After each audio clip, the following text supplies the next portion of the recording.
All right, we should be live. Well, welcome everybody to tonight's live stream collaboration with Hayes Homestead. So we've got Tobias and Dani standing by in their kitchen, and if you hear all sorts of cute sounds off camera, that's Indy. And Indy in the background. I made a Play-Doh while I was making dinner, so she's very occupied.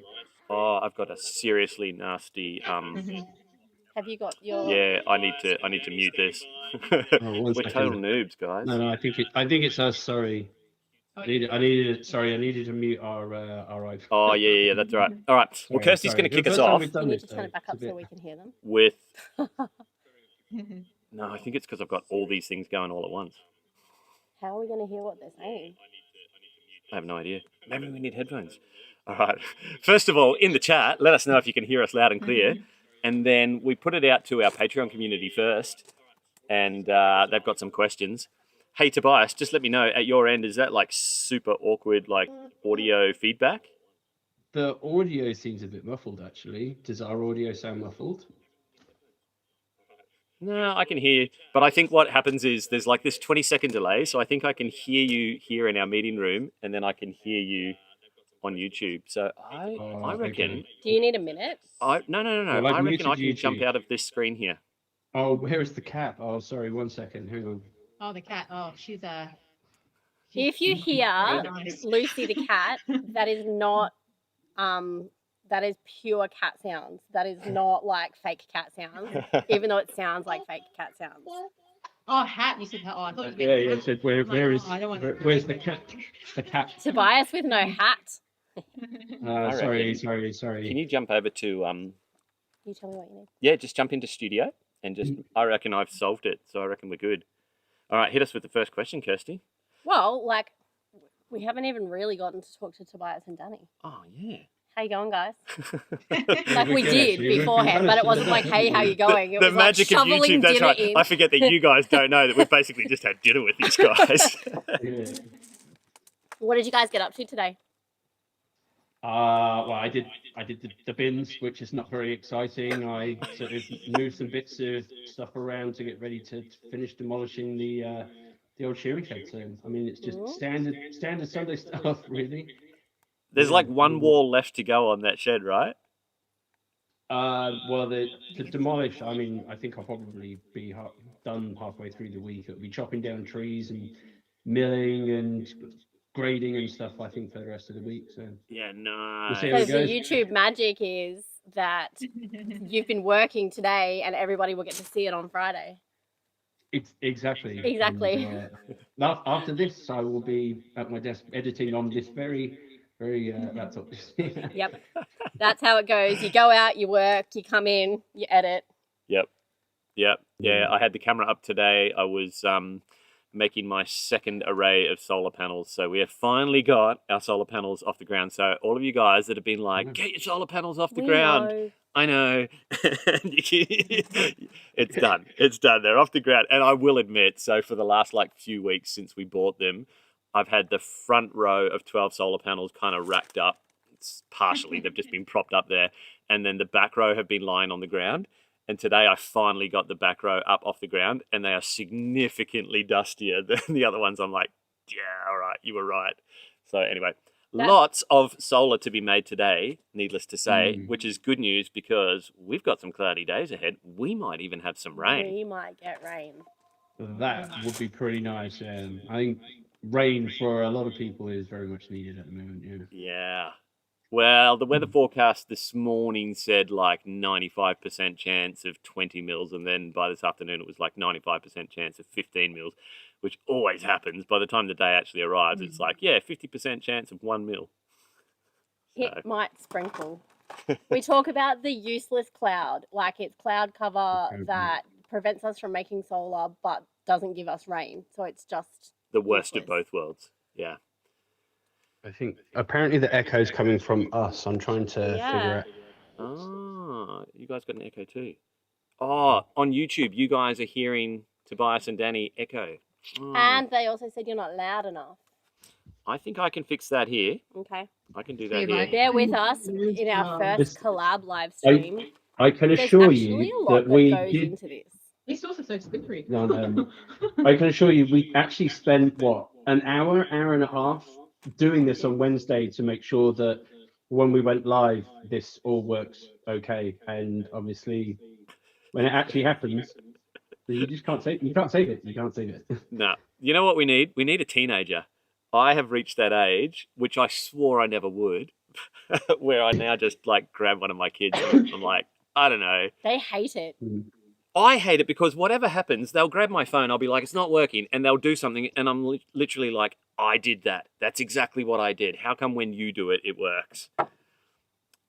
Oh, we're going fancy microphones. All right, so we're doing some MacGyver technology here. Testing, nice. testing. Oh, yeah. Can you hear me? Well, we can hear you, but YouTube, You guys you guys in know. the chat, let us know. Did that fix the little audio delay situation? Okay. Is that better? Is that better? We'll find out in 20 seconds. I think we'll find out in 20 There seconds, is which that is the little delay delay. from Gonna- our conversation to. The last message says I can hear you four Thumbs up. perfectly. Oh, and somebody said much Hey. better. Thanks, Tracy. Yes, Danny. All right, Awesome. that's better, guys. Awesome. That was Yeah, overstimulating. we're literally set up in our kitchen, and obviously we don't normally put our laptops and cameras and stuff in here. So I Yeah. think when we renovate the kitchen next door, I'm gonna have to make it like camera friendly, so then we can like set things like this up. So Fancy studio. That's what you yeah, need. something to think Yeah. about in the kitchen next door. We That's solved where it. Can you turn them up? for Danny's us a little parents. bit? Yeah, you can't hear them. Well, if we're going to be talking with them, then I need to be able to hear them. All right, that All shouldn't right. be back. All right, let's get straight into the questions because I know there's been heaps. There has been heaps. We do have a lot of people here right now, which is super exciting.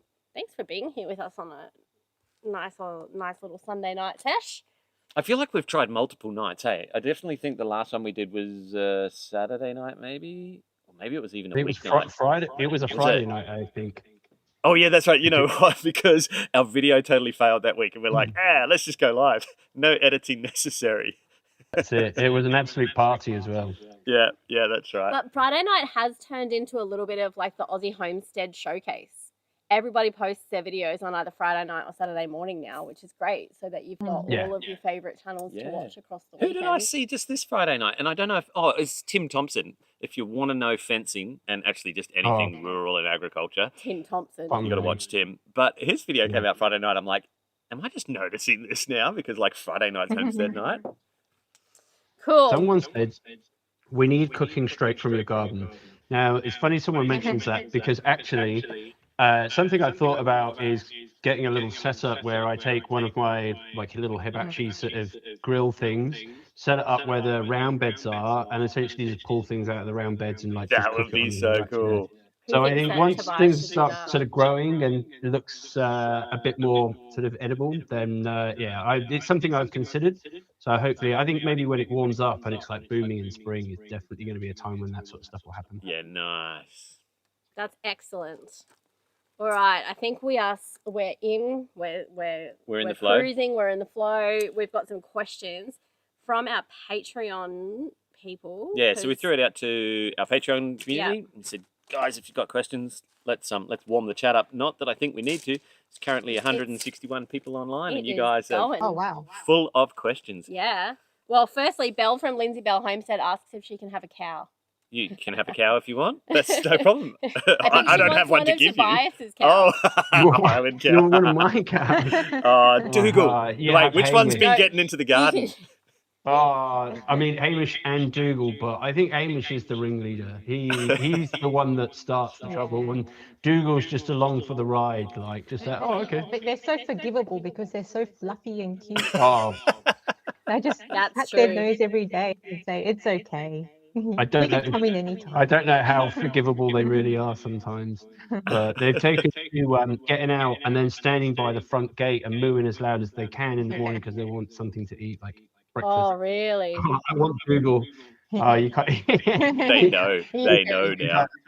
He's the cutest one. He's nothing upstairs. He's very cute. Is Dougal the little one? Yeah, Yeah. he's the Yeah. little one. When the vet came to do his banding, she remarked at how very small he was, yet had a full-sized set out the back. Oh, and you took him off him. Oh, Yeah, 'cause poor he Dougal. was like, "How old is he?" I was like, "Oh, he's a year." She goes, "Wow, very small, except for the rest of him, except for the bit that's going." Oh, poor Dougal. Are you guys going to breed them? No, they're all related, aren't they? So these ones are related, which is why Dougal had to, Yeah. because he's in there with his mum and his mate and his mum. Yeah. And his mate's mum, so Scarlett, the red one, I think she's 6, but I don't think I'd probably be comfortable with what. Just we'll look at them as walking T-bone steaks. So basically, they're just lawnmowers, pet cows essentially. Yeah. I think maybe later I might look at getting some more, or maybe some other animals as well. So Yeah. just have to see how we go. We want to get bees. Oh yeah, bees and chickens is our next edition. We want Nice. eating chickens, and we Yes. want eating bees. Presumably for the honey, not for the small amount of protein you'd get from eating the actual bees. Milking bees. That's right. Sorry, Milking bees. We have had reports of echoes again. Oh, well, I don't know what's changed. Oh, okay. I thought it might be the volume on my laptop, so I turned it down a bit. So Maybe it's still picking it up. I was trying to read No, because it's quickly. tech support. Because I'm useless, right, at this. Is there an ad? Hello, Wandai, I hope I said that correctly. Wandai, Queensland. Yes. Hello, Wandai. I'm trying to read them all because it's going quite quickly. So I would yeah, when you're trying to host a live stream and keep up with the chat, it's a wild experience. Yeah, definitely. I can see you want to reply to everyone, but it moves very quickly, and so I promise you, I don't read very fast. Not so if you have a burning question that we're not answering, just keep posting it. I find that's the best key. Yeah. I turned off the thing. There is an actual setting in there where if you like spam post in the chat, like don't spam. Yeah, just and like don't all caps. Every few minutes. If you all caps, I'll know what age group you belong to. All right, some other questions that we've had. What's the toughest issues to deal with in life? So what are the toughest issues? Somebody suggested putting a fitted sheet on a small caravan mattress is one of the toughest issues in the entire world to deal with. But on a homestead, what would you guys say are your toughest issues to deal with? Folding a fitted sheet. Oh no, that's easy. I spent years in a commercial. We worked in hospitality. I could show you. I say that like I folded the fitted sheets. I reckon I could do it in about 30 seconds. Wow. Yeah, I think probably one of the hardest. Animals don't have days off. Every day there'll be animals. So that's true. No matter what happens, there are certain routines that still have to get done. Even if you're on your deathbed, you need to either arrange someone else to do it, or you have to do it yourself. Yeah. Can you hear Indy? She's singing. Like singing. So a lot of the questions that we've had from the guys in our Patreon community talk about what it's like to homestead with kids, and obviously our kids are older, so like that's a whole different experience for us. But maybe you guys can shed some light on what it's like to homestead with a wee one. Well, she's 2, yeah? Yeah, she's 2.5 now. 2.5, yeah. Because we work from home and stay-at-home parents running a homestead, it's literally every day is working. There is no days off. Like I haven't had a day off since I was pregnant, pretty much. After I had Indy, still was working. So for us, it's just you work. There's always you're working longer than you're working at a job. Absolutely. Like a 9 to 5. It's just crazy. You're like, oh my gosh, I'm working harder now than I worked in corporate 9 to 5. But the thing is, it's just way more rewarding because all the inputs you're putting in is all your effort, and you can see, the results of the efforts that you put in. And I think you know, it's just much more satisfying knowing that you know that you put in all that hard work and Yeah. the results and the outputs are showing for it. When you're making progress, it's like, oh, great, you know, land's getting better. Yeah. You know, Things get built. Yeah. we think we're becoming more sustainable, taking care of the environment, the animals. You always think of, like, Yeah. we talk a lot about what more we could do that would be like very low effort that would, you know, help us be more sustainable.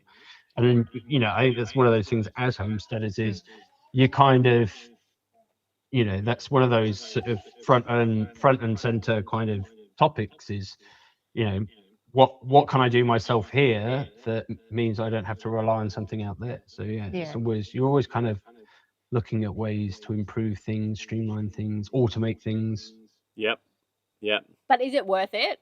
Like, is it worth Nah. doing this in the season of life that you're in? I wake up miserable every day. No,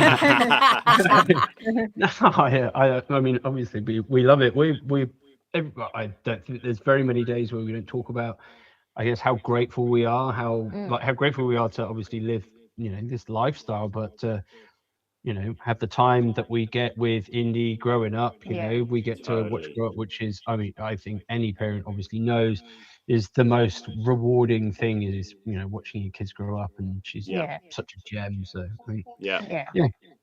100%. she's usually a real happy kid. Yeah. Sometimes she can get a bit grumpy, but that's That's yeah. kids. Our kids are young adults and they can be grumpy. Yeah. Do I mean, it's you tough find- work. Yeah. Do you find it slows you Sorry. down? Having kids. I think no, like having little ones. I think the big overall theme that I get from the questions from particularly mums is I have all these things that I want to do, and I just don't ever get to do them all because I've got the kids. Yeah, the way how I do you think feel about the that? hardest, I think the hardest thing is like trying to structure your day and plan your day well. And because even though you think, okay, I'm at home all the time, but and you know, you think I've got all these hours, but actually you've got so many things that you've got to get done. Like between Tobias and I, we've got to balance like managing the house and then managing the land and the animals and our businesses and Indy, and it's just like it can be like chaotic. And you think like, how do other people do it? You know, all these celebrities with their nannies, and oh my gosh, you know, like I don't have the money for that. Like I'm too poor for that. Like so you just have to like think, you know, let's sit down and think, how do we do this like in a very smart, strategic way so we're not exhausted all the time, but at the same time we're getting the best out of our time as well. Big planners. Yeah, we are massive. Love a good whiteboard. Yeah. Tobias does love a good whiteboard. We have a large real estate of whiteboard space in our house. There are many whiteboards everywhere. They're in the They do have like a proper for our big shopping one too. list. Like we're like advocates for the whiteboard. We should buy whiteboard shares, I think. I love a whiteboard because they're just so good at, like, I mean, they're on the wall. You just like put notes on them or things that you want to, like, we have like the one in our pantry is divided up into different sections. So for our shopping list every week, when you run out of something or if something's getting low and you just remember, oh, we should probably pick that up next time we go to the city, like it's right there in the pantry. So we just like write it down on the board. There's whiteboard pens there, and that way you don't really forget, because going to the city is a bit of a chore. So you know, you want to make sure you remember everything. So it's just one of those things with massive planners, big planners. You have to be. I think when you're a homesteader as well, not just, you know, like family and parenting and running a household. When you're a homesteader, you're so right. There's so many things like vying for your attention. Oh. Ours is, because we live in a tiny home, our whiteboard is our glass stacker door. Yeah, sliding glass door. I've seen it. Yeah, I've seen it many times. Yeah. We often share photos. I don't think there's a day that we don't chat. Us for. It's not often. It's not often that we're not chatting. A couple of days if we're both super busy with like recording or whatever. But yeah, we always come back together on a Friday afternoon. There are how's the upload going? That would certainly raise some eyebrows. Very funny stuff. Good value. So Alana Discordia, I'm figuring that's Annie. I reckon that's Annie from Patreon. Give me a shout out, Annie, if that's you. She says she likes the whiteboard of our glass door. It's very sustainable. Doc- I would love Dr. to say Thea. it's You're sustainable. very welcome, Dr. Thea. It's not sustainable. It's just space saving. And Regan would have sticky notes and post-it notes and whiteboards everywhere, and I am Minimalist. the minimalist I mean, of the that's- relationship. I have to say, it's an actual. I think that's an actual kind of genre of decor. You know, with the post-it notes and the things Yeah. everywhere. Yeah, Very, totally. yeah, very now, very cool. Office chic. Kirsty's desktop is perfectly clean. Regan's desktop is terrifying. Oh, I like on my computer. Yeah. Don't look at the desktop on my computer. Yeah, I think I'm like Regan. I can be quite messy sometimes. I can be organized, but then when because I'm quite adaptable to change. So then like whatever You tend to go with the flow. I tend to go with the flow in a way. But that's why I need planning, because like my crazy brain. Oh yeah. I hear you. Just Yeah. I have 10 million things going on in my head, so I have to plan. Otherwise, everything just goes all over the place. Whereas I'm a mad planner. So you know It how is a you got, planner. you know how every couple you've got that one couple who's like ready at the airport, 3-4 hours before the flight with the passports, all the documents, all the insurance, like everything ready to go. Like and you know where it is too. Like you could, and then there's one who sort of turns up and is like, "We're going away." It's like, Yeah. I'm the passport one. Yeah. You just like along for the ride. See, Aussie, it like, I'm works. very like laid back and just like, oh yeah, let's just see what happens. Go with the flow. I reckon you guys can be like that because you have a planner. Yeah, exactly. As long as you need one. You need one. Oh, sorry. Can you imagine not having one? Goodness me.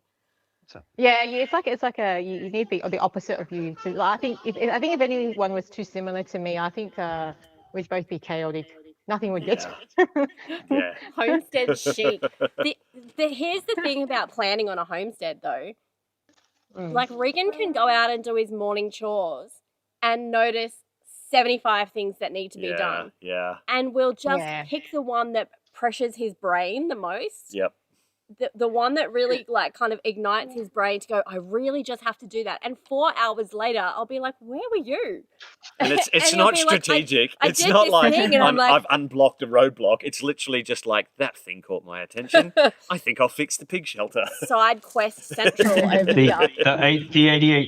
ADHD motivation is just like, I need to do this, so I go and do this, and then I realize that this is But empty, it so will I go just and be do like this. an earworm if you don't do it. It will just nag on your brain. It's like, nah, there's a reason that my brain was drawn to that one particular task. So we have the whiteboard, but Regan rarely follows the whiteboard. So the whiteboard is for Kirsty to go, remember we were doing all these things today.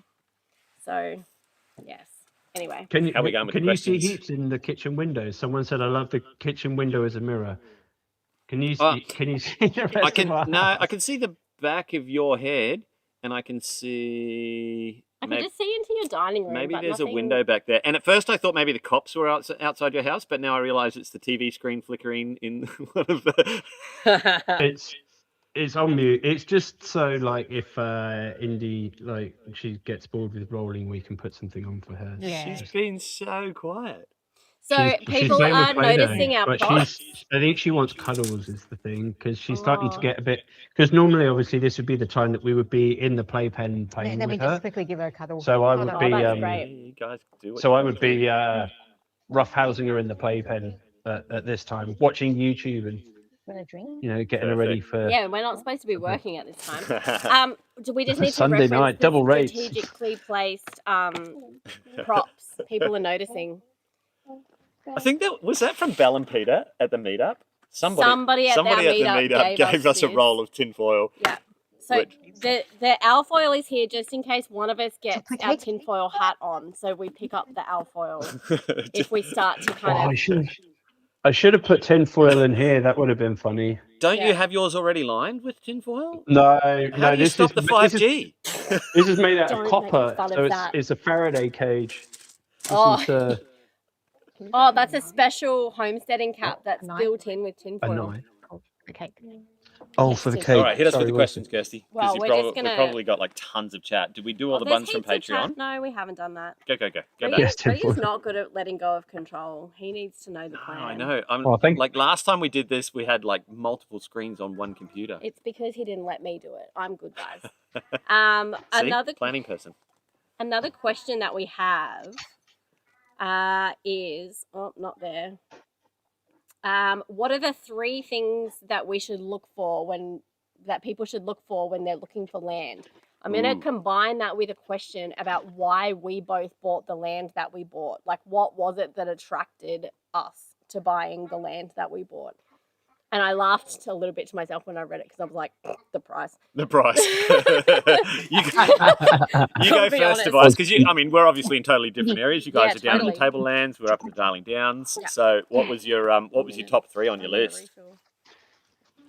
Oh, I mean, You had a very There were specific only housing really- requirement, right? okay. So first of all, I think climate was definitely a large part of it. There's a couple of reasons why. First of all, it's not because obviously being in England, I'm used to the cold because it was cold in England. That's why I moved to Australia. So it's not about that. But where we are has like 4 very distinct seasons. So it's not cold like most of the year. Like we get a real winter and we get very hot summers, and spring and autumn are beautiful. But for us, it's a very bearable climate. So for that, number 1 was definitely one of the reasons. Another reason, number 2, I think I've mentioned this a lot of times. Danny's parents come and stay here quite a lot, and they're sort of at retiring age. So they come and help out with Indy a lot and just sort of stay here because they live in the city. And so it's, we want them to kind of enjoy their retirement.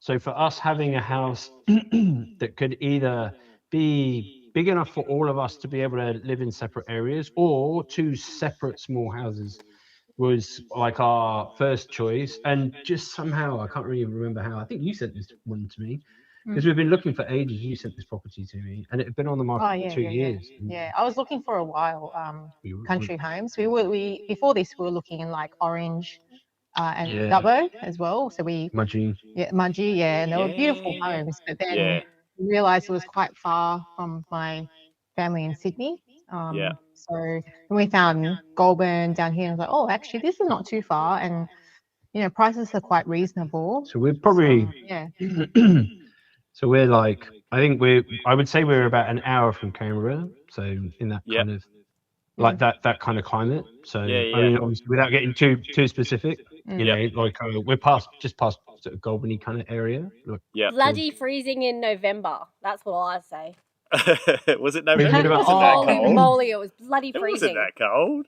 Hey, is that when you came? Oh yeah, you did. Yeah. Was it? Oh no, that's right, because it was roasting where you were at that time.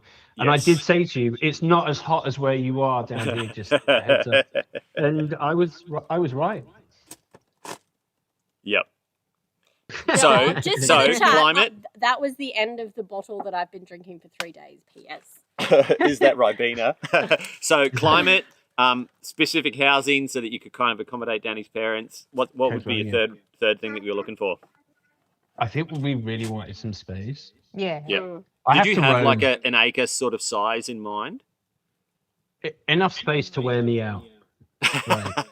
I need to roam. I'm a wildling. I need space to roam free and cut things down and make things like a little sort of villager. Yeah. Did you have some ideas going into it? Did you have some ideas of like the types of things, like like types of animals, or like now you're setting up this sawmill and everything? Did you have kind of ideas in mind that you've got a pretty decent little forest at the back of your place? Was that kind of part of it, or was it just like the landscape dictated kind of the type of homesteading you were going to do? I mean, we did kind of want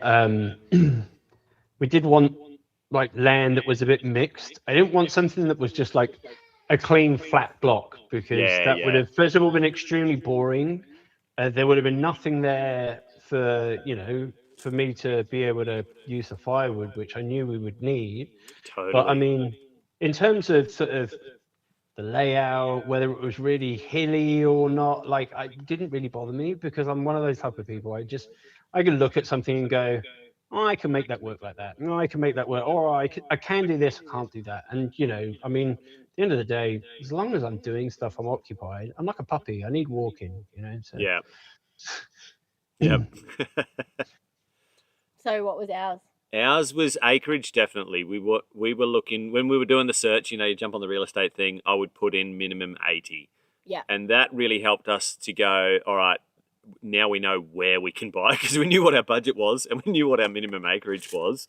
And that really sort of pushed us, you know, definitely inland. But we knew that was going to be the case. Not fracked either. Oh yeah, we spent quite a bit of time learning how to read like all those Google Earth overlay maps that you can do, because there is a bit of that fracking and like gas exploration and stuff near us, and so yeah, we learned how to read that. There were all sorts of like vegetation maps and that you could learn how to read, because it was like, well, we knew we wanted a sawmill was definitely going to be on the cards for us, and so we knew we wanted to be able to, you know, like cut down some of the trees at least. So we definitely didn't want to get... You have a sawmill though. Kirsty's dad's got a sawmill. So yeah. So the way it works with us is we went into it together, and that was part of it as well. Like they were looking to do something in their retirement, and they, you know, they were looking pretty far west, and we were like, well, hey guys, we were thinking towards our retirement too. We weren't thinking this soon in the game, but that's okay. And we were like, what if we kind of went in together? We could probably get something closer to the coast if we wanted to buy cash too. We wanted to buy unimproved. Yeah, that's right.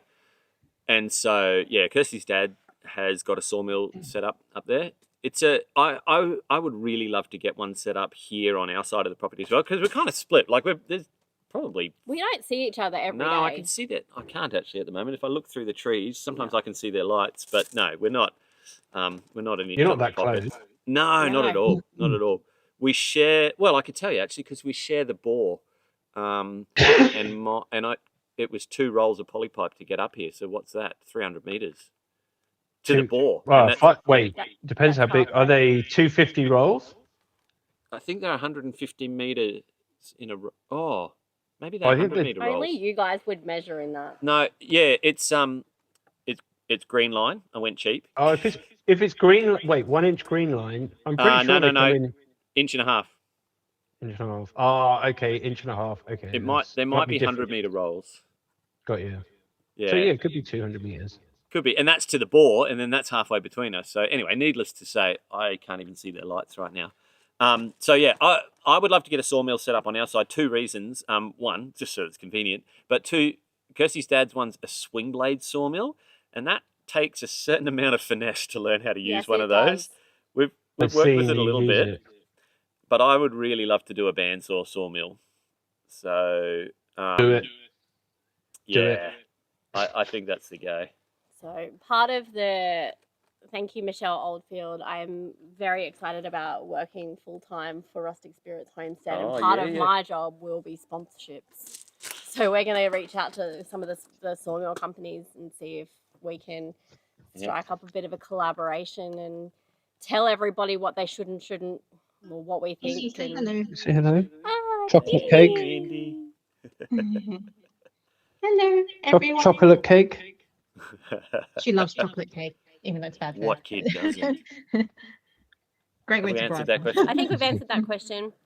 A lot of people are saying the things that they would look for are water and soil. Oh, that was number 3. I didn't do number 3. Yeah, so number 1 was land size. I can't remember what number 2. Oh, number 2 was could we cut down trees, and number 3 was definitely water. So for us, not good. It's helping now. Yeah, well, that hasn't worked out. We've got 2 dams, and best guess they can probably hold somewhere between 7 and 10 million litres worth of water, and they currently hold big old fat 0. So I see. Yeah. But anyway, that's what the board's for. Indy is definitely going to be the star of the show tonight. Indy, like Indiana. She's very cute. Yep. All right, guys. So her Keep full name is hitting us Indiana. with your questions. Talk to us about potato towers, Tobias. Oh, Yes, that's all you. sorry, Our that's mutual right. friend Noel wants to know about potato towers, and I do too, because I'm thinking of doing my sweet potato, some winter sweet potatoes in a potato tower. Oh, shout out to Noel from Kirsty Homestead. Your trailer hi, is Noel. getting successfully converted into a firefighting trailer this weekend, mate. So, in an upcoming video. But yeah, tell us about potato towers. So I think I saw it on maybe TikTok or Instagram, and I just saw them in the hinge joint type of fencing, which I have a Yep. lot of. I had some of that chicken wire, heavy gauge chicken wire, and so I'd seen a couple of other versions using that, and I was like, I'm going to give them a go. So I just googled how you layer it up, and I just went for it. That's it. Nothing crazy. Just thought it looked good, and apparently it works well in cool climates when it's in the colder months because it's warmer above ground, so the ground doesn't get cold. So these towers, obviously, if you put them in a sunny place, obviously they heat up, so they're not as cold during the day, which obviously gives them what they need to. Yeah, makes sense. More surface area to warm up. Well, you could. That's why they're like round like that, and you sort of put them in, so they all sort of meant to come out the sides. I think if you did it in maybe spring, if you did like first earlies in spring, I think you probably have like booming results with that. And it's just layers, hey? It's just straw and soil layers, right? So essentially you kind of make a little nest at the bottom of straw, and then you fill that nest up with soil. And you put your potatoes, like a couple in, and then a bit more compost on top, and then you repeat and make another little nest, and you just make sure that you sort of push it down so it's sort of tucked in tight, and then the soil obviously just needs to be nice and loose. Yeah, cool. And is harvest literally just like you pull off the mesh and let it all collapse? Yeah, so like I think I mentioned, no spud surprise, no sneaky spud surprise is true. You'd get them all. You get them all. So and the thing is they're reusable. So you unclip them, you unroll it, spread everything out on the ground, pick up all your potatoes, and then you roll it back up again. And then all the compost that's left over as well, you just throw straight into the compost and give it a good turn totally. through. Yeah, See, totally. I've been trying to explain this to Regan. He's like, I just don't get it. But then you say it, and now this week we'll be able to do it. I've seen people do them in tires and that, and I'm like, that's never really appealed to me. And I tried the potatoes, the Hessian sack method one year. Didn't go very well. It worked. Like the theory was reasonably sound, but it was kind of a lot of work for I couldn't really see the reward in it. We also know about your experiences with potatoes. They hate me. That's why I'm growing the potatoes now. Me. Yeah. There is, exactly. I don't have a problem with potatoes. They have a problem. I don't know anybody who's got a problem with potatoes. Chris wants to know what type of potatoes you're growing. So they are brushed potatoes from a very well-known vendor called Coles.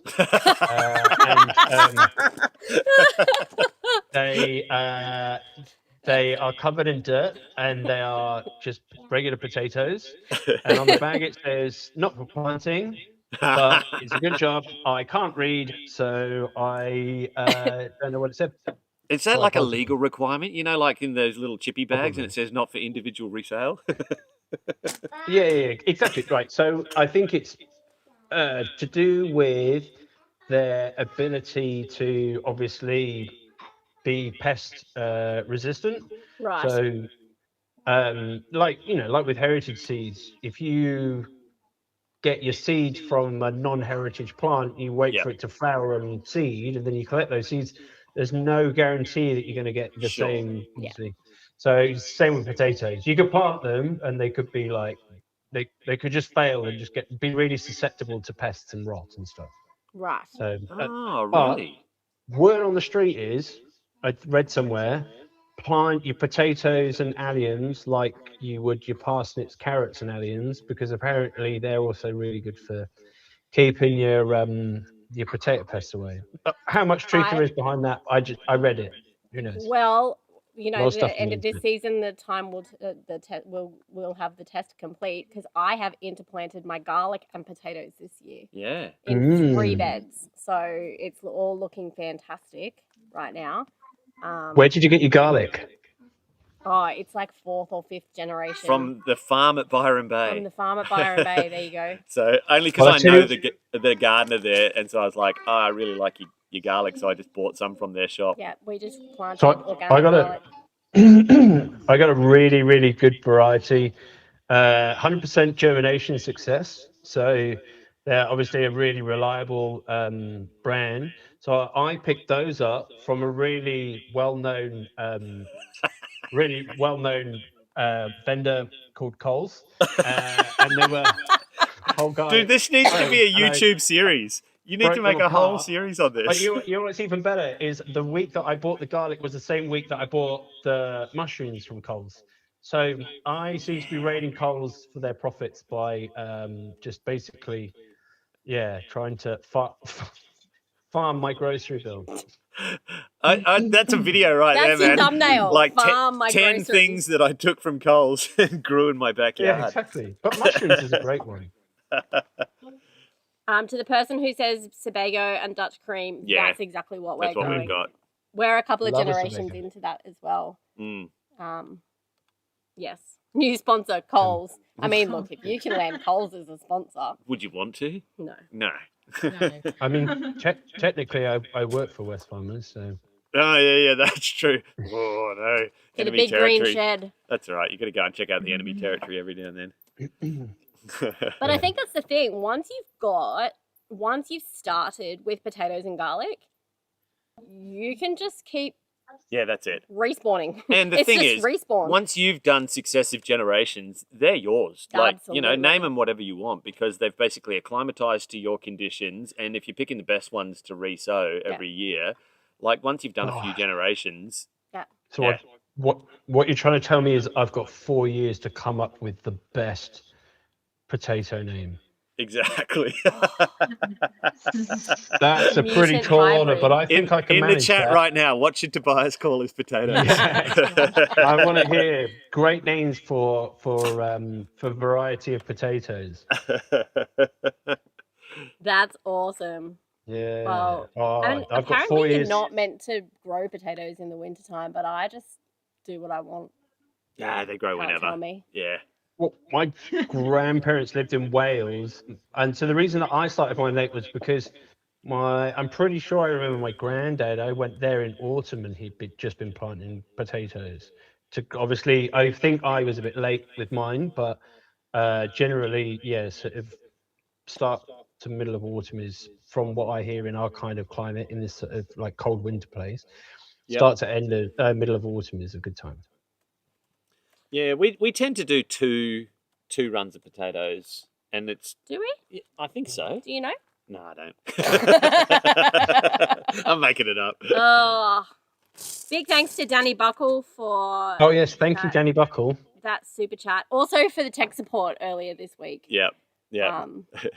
He helped us learn how to. Split this screen exactly like this. Yes, thank you, Danny Buckle, for your tech support. Danny Buckle, who is our friend who has moved his entire business to Bali and is absolutely loving life. Mm. Yeah, That's we got a few. pretty You said that in our last video. Like, you said something like, "I wouldn't blame you if you wanted to leave Australia," and boy, did you cop some comments on I that one. didn't. Vin- That was not. Vince said Hayes Spud. Hayes, The Hayes Hayes Spud. Spuddy galore. Hayes. Oh, Tobago. That's pretty funny. That's a good one. I like that. Tobago. Oh, I wonder if I can cross-pollinate it with some chili plants. And then we'd have like some Trinidad scorpion chilies, bread and potatoes. Tobago. And we can have Trinidad Tobagos. Question: can people buy your Hayes Homestead hats? Okay, so we talk about it every now and then. I am going to sell them, but I'm going to probably wait until sort of springtime because I need to get an online store done, and I need to like order like a fair few of them. So if anyone has a particular color that if we get enough people say I'd like this particular color, like pink, or I'd like to get kids hat because Indy wears my hat a lot when we go Nice. down. Yeah, so cool. Maybe little kids. The Rustic Table by Tobias. Yes, that's a good name for us. But Toby's Taters. Now that would be hilarious if I didn't really not like being called Toby's. Toby. Down, Spuds. Collays, they could be called. Collays. The Calais. Just a little thing above the E. Yeah, exactly. Oh, that's great. That's awesome. Well, Yeah. yes, on the merch line, that's definitely something that we are wanting Yes. to pursue. That will also be my new full-time job. 1 week to go. Kirsty's got Oh, wow. 1 week left of her. Can Regan not side quest for a week and just let me finish my job? No. Side quest is my middle name. Regan, Oh, the side purple. quest star. Hot potatoes. I That's love it. awesome. I love it. How are our gardens going with the bore water? Mm. Look, fine for now. They're going great. All right, so I can't even talk about situation update. it. Ugh. The big dam ran out about 5 weeks ago, and it kind of took us by surprise. And I think the thing that I failed to recognize was just how kind of soupy it was going to get. You can't as pump sludge up. as you get down to the bottom. I was down there one No morning pump can do that. trying to fix. I'm like, there's something wrong with this pump. It's not priming. What's going wrong? I doubt it's the pickup. It's got to be something to do with the pump. And I was changing fittings and rethreading everything. And then I'm like, okay, I'll go and look at the pickup. And there's it hangs under like a tire tube. And there's the Yeah. tire tube like standing up on its side. And I'm like, oh no, we've hit the bottom.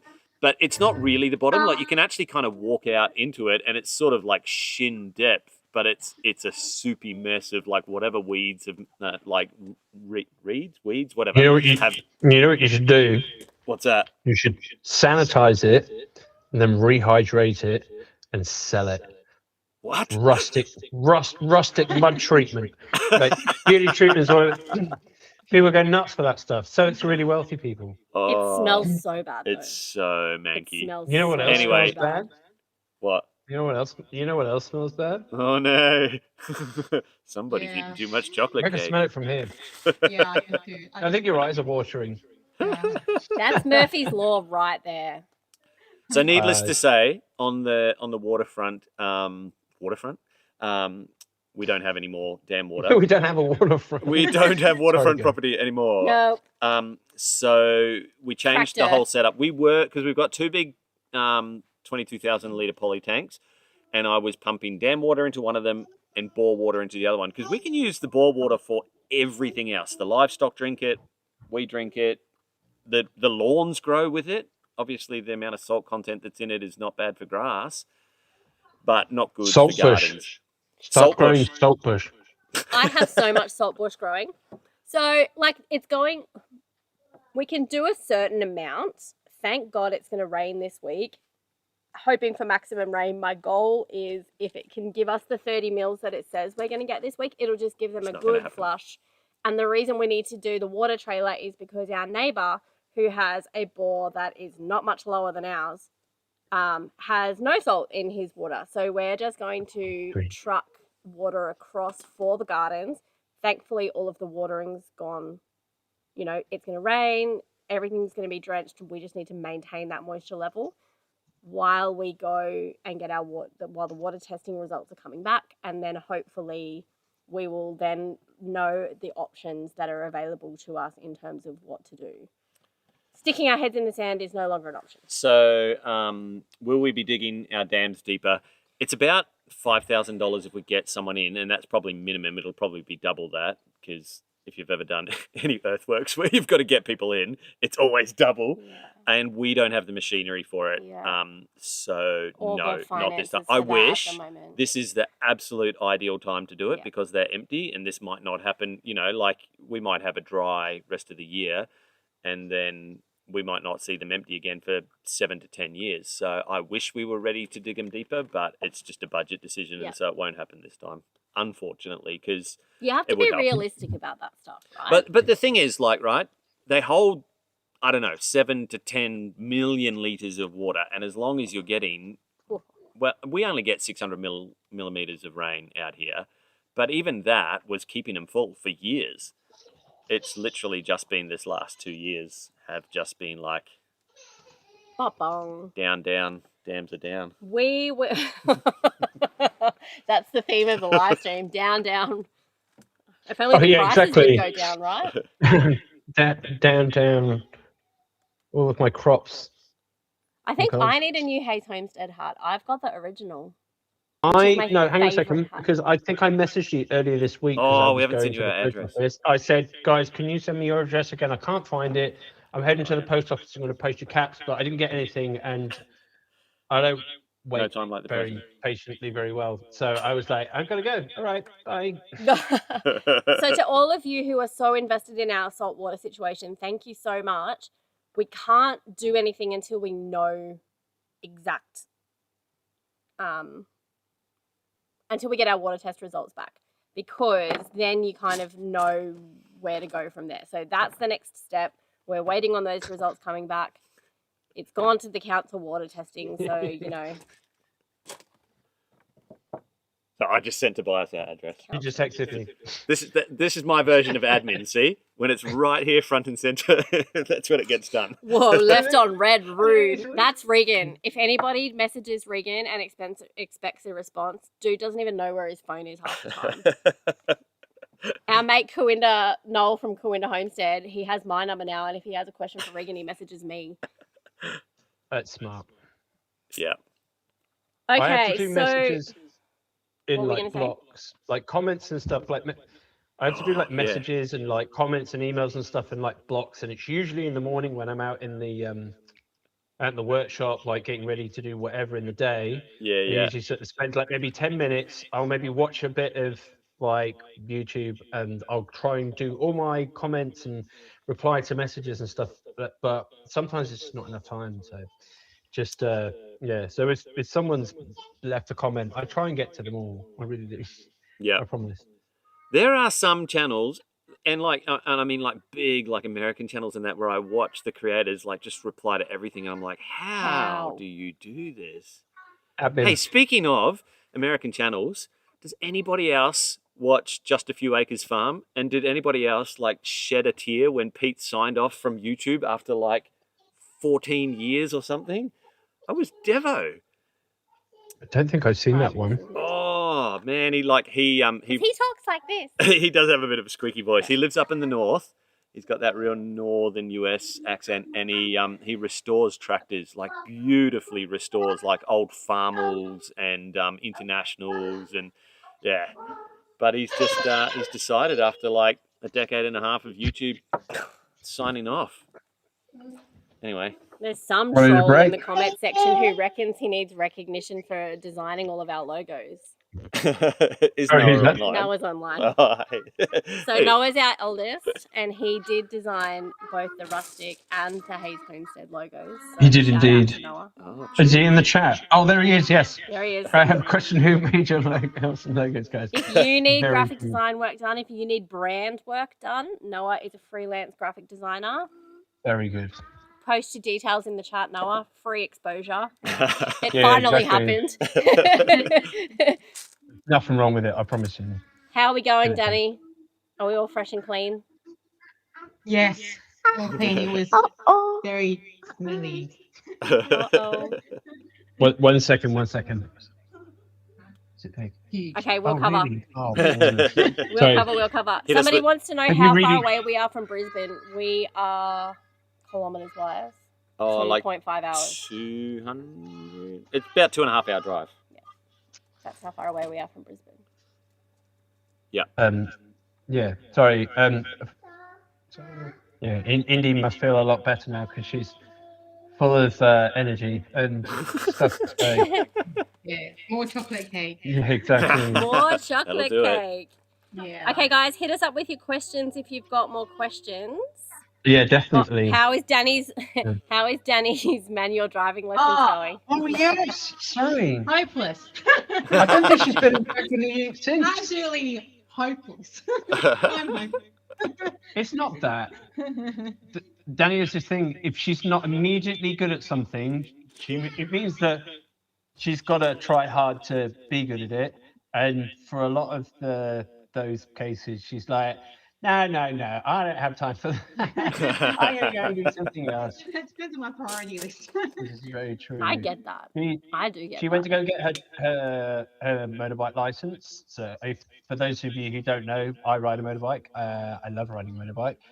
And when I met Dani, I had a bike, and she was like, "I'm going to go and do my license." And she went and did the thing, and they said to her after the 2-day course, "Come back when you are feeling a bit more confident."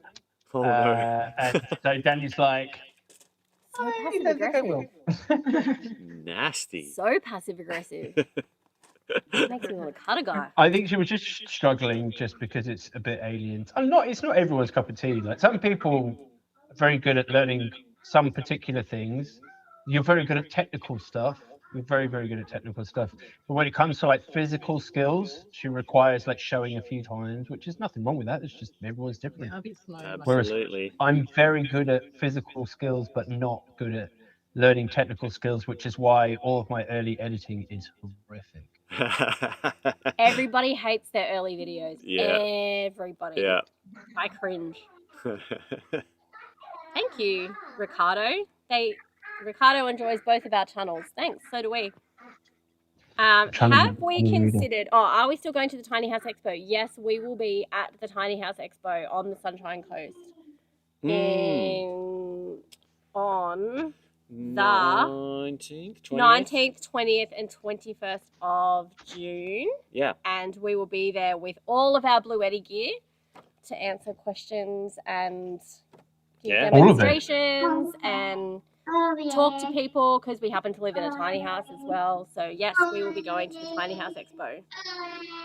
We're both quite the Blue Eddy fans, our channels, aren't we? Jenna is good at driving into trees. Oh, no. Very good, Jenna. What happened? She said, my partner rides too. I'm good at driving into trees. I might have that in common with you. Don't worry. I'd just like to point out that the big dent in the bull bar on the ute was like that when I bought it. And it was a very, very, very cheap ute. It's got like 650,000 clicks on it. And it was already dinged up like that with the 3/4 snorkel, which everyone looks at when I drive in town because it just looks stupid. Yeah, it looked like that when I bought it. Dani hasn't crashed into anything. Yeah. Have we all considered plants? Have you guys considered some plants like that? I don't know what that means. For combating some of the possible issues we may face soon. If you mean important food to grow, easy food to grow, that will keep you going in case food shortages happen. Yes, we have thought about that. What about you guys? I mean, we sort of did this a few weeks ago. Before even the price of petrol started going up, we were already talking about like this could go sideways so fast. Let's sort of maybe cover our bases. Yeah. And I think just because obviously our other jobs, because we work in fintech, like so financial technology, so we kind of watch a lot of news and a lot of like global events because it's obviously how they affect the markets and stuff, because we work in that sort of technology sector. Yeah. Basically, you kind of see the patterns a lot of the time when certain things happen. You kind of like judging the reaction of certain like economies or certain knee-jerk reactions. You kind of already know what's about to happen. So for us, we were like, we need things that grow very, very fast, that are very, very nutrition dense, which is why we started growing the mushrooms. Very nutrition dense, a very small investment. Think about it, buckets. I mean, the sawdust is going to come from the garden, so really that's not going to be a cost. And then obviously the startup cost of buying the physical fruiting mushroom itself. Yeah. But I mean, at the end of the day, just if there's something you know you can grow well or that grows well in your climate, like lettuces, like salady things, beetroot. Oh man, beetroot! You eat the leaves of beetroot like a spinach. They're very, very high in iron. Absolutely. So, in kitchens we call it bull's blood. I don't know if you guys know about that, but Yeah. So, That's the one we grow. Yeah. Yeah, so it's Yeah, I mean, look, there are so many things that are so easy to grow, especially from that particular family. So you're talking like your chard, obviously your silver bee. It's Yep. such an easy, quick plant to grow, and it's very nutrient dense. So That's right. you'd be remiss not to include it in your repertoire.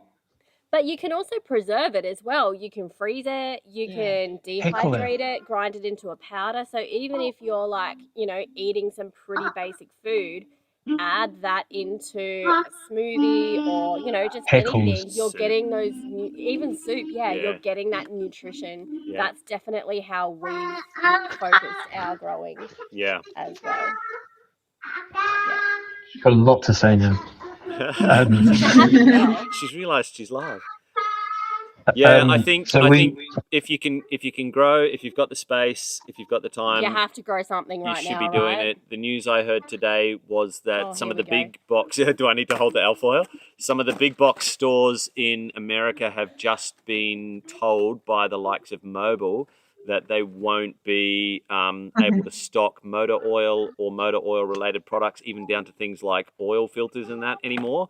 And so Costco and Walmart and all those stores have started putting out PR announcements saying we won't be able to stock these products anymore because of shortages. So this thing's not going away. No. And if you can grow food, you will you'll be doing yourself a favor for sure. Absolutely. I think the thing that I quite like about, especially like winter food, a lot of it is really good at, you can sort of cook it and freeze it and then just sort of use it in like a meal, just whatever. Like you don't need to like do some sort of crazy preservation, or if you know that, you're getting a big bumper like crop of something that you make something you really enjoy out of. I mean, it doesn't even have to be something you really enjoy, like especially leafy greens. Totally. You can literally wow, she's got you can literally like blanch them and ice them super quick. Like, squeeze all the water out of it, chop them if you want, and then literally just like in small bags in the freezer. I like to put things on trays, freeze it, and then when they're frozen, because they're obviously frozen, like I then file them away in the freezer in my nice little organized, very, very well planned out freezer. I can imagine. That is awesome. I love that. They're like little, like flat little bricks, like chicken stock. They're like when we get chicken stock and stuff, like when I make any kind of stock, I'll put it in the bags and I'll freeze it flat, so then they're all like frozen into these like 1 centimeter thick kind of sheets. Perfect. And then sometimes if I only need half, I just go in there and break it in half, and then I've got like a litre of stock or half a litre of stock. Yeah, absolutely. Nice.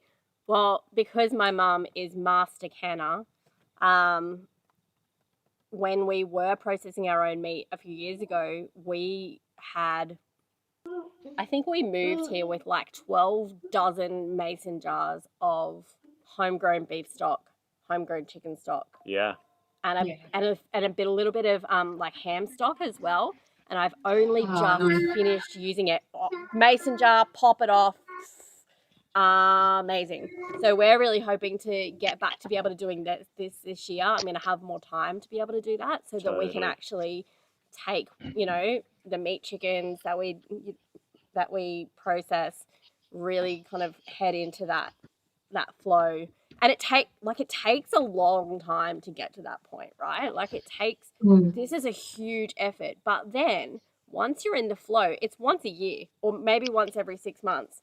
You batch some chickens, you do, you do your meat, you get your carcass, you put it on your wood stove, and you just go for it. And you do like 2 solid weeks, and you never want to see chicken stock ever again because you hate it. But the thing is, there's like some really great stocks, especially that like come out of Asia, where actually the whole preservation process is actually in the sanitizing of using the stock. So there's a particular type of stock, the Chinese stock actually, called master stock, and it's filled with aromats. And you've got restaurants in China that have a master stock that's more than 100 years old. Like it's boiled day after day after day. It's over 100 years old.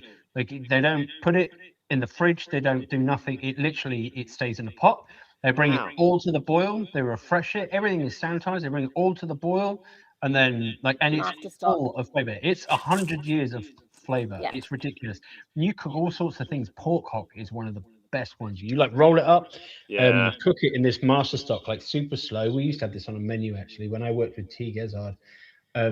This pork hock, we used to cook it in the master stock, chill it, and then we used to deep fry it, and it's essentially like this round log, and it used to go super crispy. And we were cutting it through it with a serrated knife, and you could hear it cracking. It was so juicy. Oh god, ridiculous! Some of the best food that is just no good for your arteries, but so good for the soul. So good for the soul.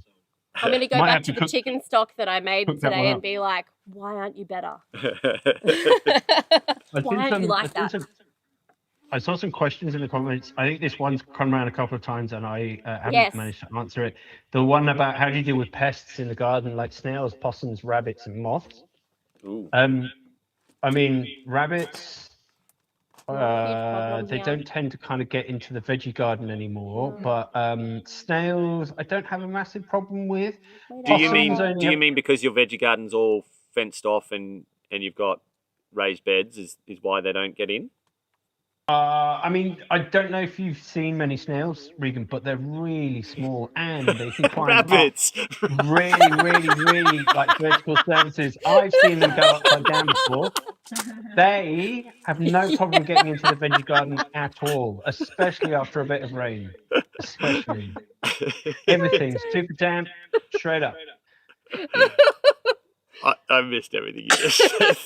Such a smart ass. Who invited the Brit to the live stream? Oh, mate. No, I mean, rabbits, no, they don't tend to come in because I think the holes are too small. But even still, they don't get up onto the raised beds. My one problem is rats. Oh, yeah. In the raised, a couple of them have dug down into the raised bed. And so I've set up a rather entertaining and thought-provoking maze for them to encounter when they leave their hole, and all of a sudden they have these sort of rock kind of brick pathways they have to follow through, and I leave them a little surprise in there. Oh, hate rats. Do you know what I hate with rats the most is when they're in a feed bucket. It hasn't happened as much here, but back at the last farm that we were at, you'd open the feed bin and they just jump out at you and scare you and make you scream really loud. I don't like that. Okay, I'm just going to lose audio for a sec. I was trying to read the rest of the It's homegrown food. Oh, Tobias needs to do a freezer tour. Not just yet. I think someone asked how if any of us were getting a horse. I think my answer is just no. I can't. No. Sorry. The cows, they do things like look cute and let me stroke them and stuff, or whatever. But I think they also give the manure, which is really, really great. But horses, they're a lot of work and a lot of expense and you've really got to take care of them every day, take them walk, make sure they're well exercised. And I think for them to have a really good quality of life, I don't have that time to dedicate to it. So I would have to say no for now. I will just say, don't start watching Yellowstone though, because I finished that series, and my neighbour finished that series, and we've got a new neighbour moving in, and she's a horse trainer. We've got a horse training and we ring. both finished watching Yellowstone, and both of us have daughters that want us to get horses, and then we looked at each other over beers a few weeks ago and went, oh, maybe. I love the chick in it. The badass. Yeah, I want to be like Beth. Yeah. The problem is, I look after a lot of animals at the moment. Yes. And I know if we got a horse, that's where that's another animal. Yeah. I'm not going to say never to horses. I'm going to say maybe when there's nothing else to do here. or let's just see what happens with this oil crisis. Yeah, I mean, it might be a valid choice. Because this is a multi-generational enterprise that I'm not even going to say enterprise. We're building this for the generations. Yep. We've said to Alia, our daughter, if that's what you want, then that's your investment into the farm. If you want a horse, absolutely. That's you do the fencing, you do the barn, that's your investment. And I don't 100%. think that's a bad thing to say. No, I'm not opposed to the idea, but yeah, like yourself, Tobias, I definitely don't have the time for a horse right now. No. I like the No. idea of it. The piglets got out the other day, and Oh, that was gosh. a mission all on its own. So we are Ha- thinking of getting goats, though. Oh, really? Well, They love escaping. yes, we've Yes. got extensive experience with goats, but they're just because we've got so much property fencing to do, and everybody in our region has destocked. Like, there's no cows anywhere near us anymore because there's just no food. Yeah. Goats. I'm just looking at the milk side of things. Yeah. Milk, cheese, dairy, like the The dairy. thing about goats is they smell like goats. Oh yeah, but that's the thing. For me, Only the boys, and only if yeah, the they drink their own pee. well, they do that. The male goat smells like goat's cheese, and I am a huge Yes. fan of all stinky foods. So I actually really I like. do like. goats. You see, I love a good stinky cheese, but there is just one type of cheese I can't eat, like enjoy very much, and that's goat's cheese. I Really, just find it too it's strong. like licking a goat's nutsack. It is really. There's a lot to process. There's a lot of flavor, and I'm not enjoying all of them. You know what I'm saying? Do you know what? I think maybe it's the order. Like, I definitely liked goat's cheese before I ever smelled a goat.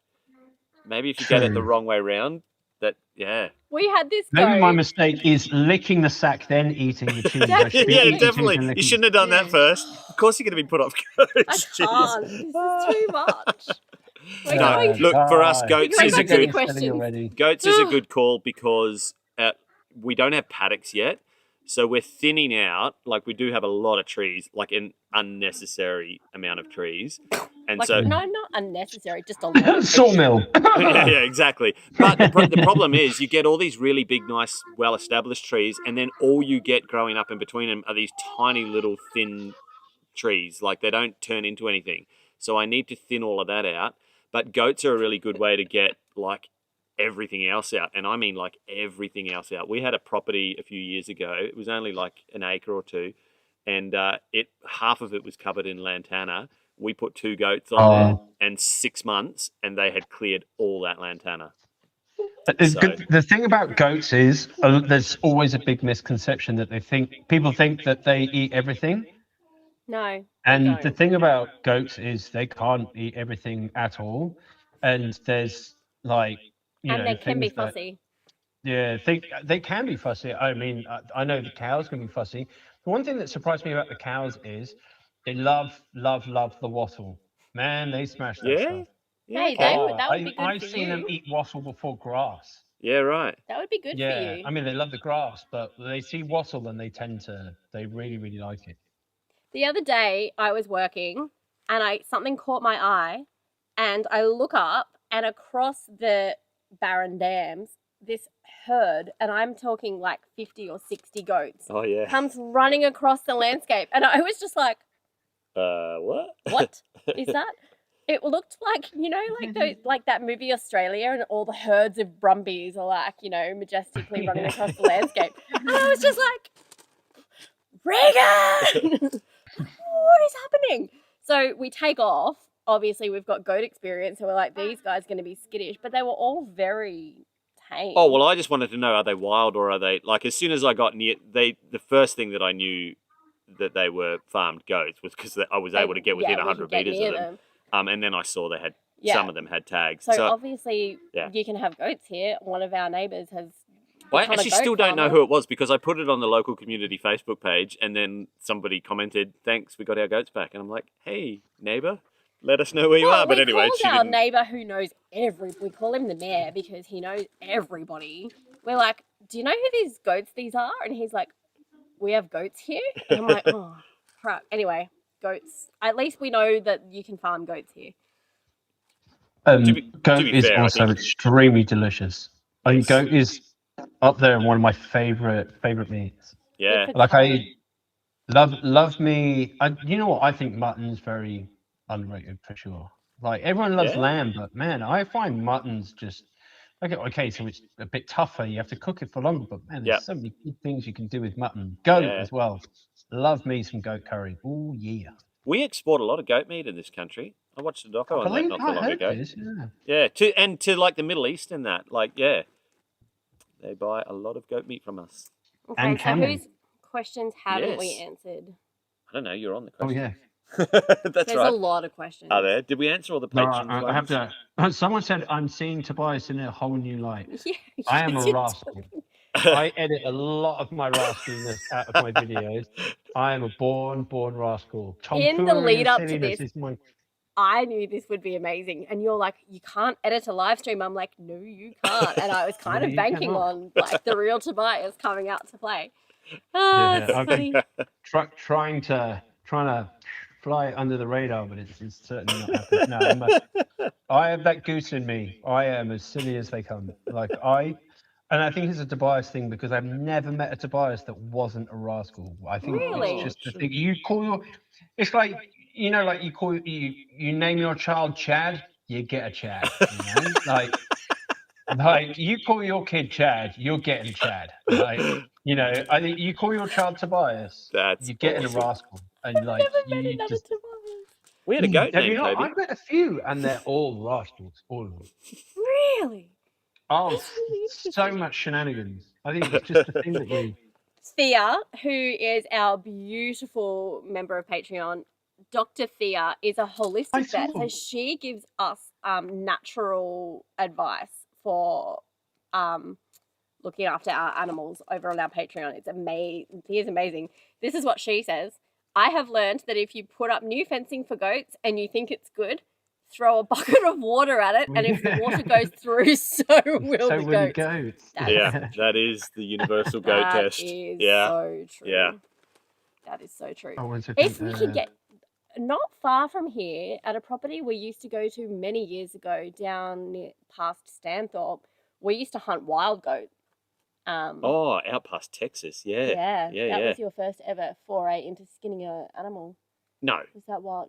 it was the first time I'd ever shot a goat. It was not the first time I'd skinned an animal. Then why is there a photo of Noah holding the goat head? It was the first time Noah had skinned an animal. Yes.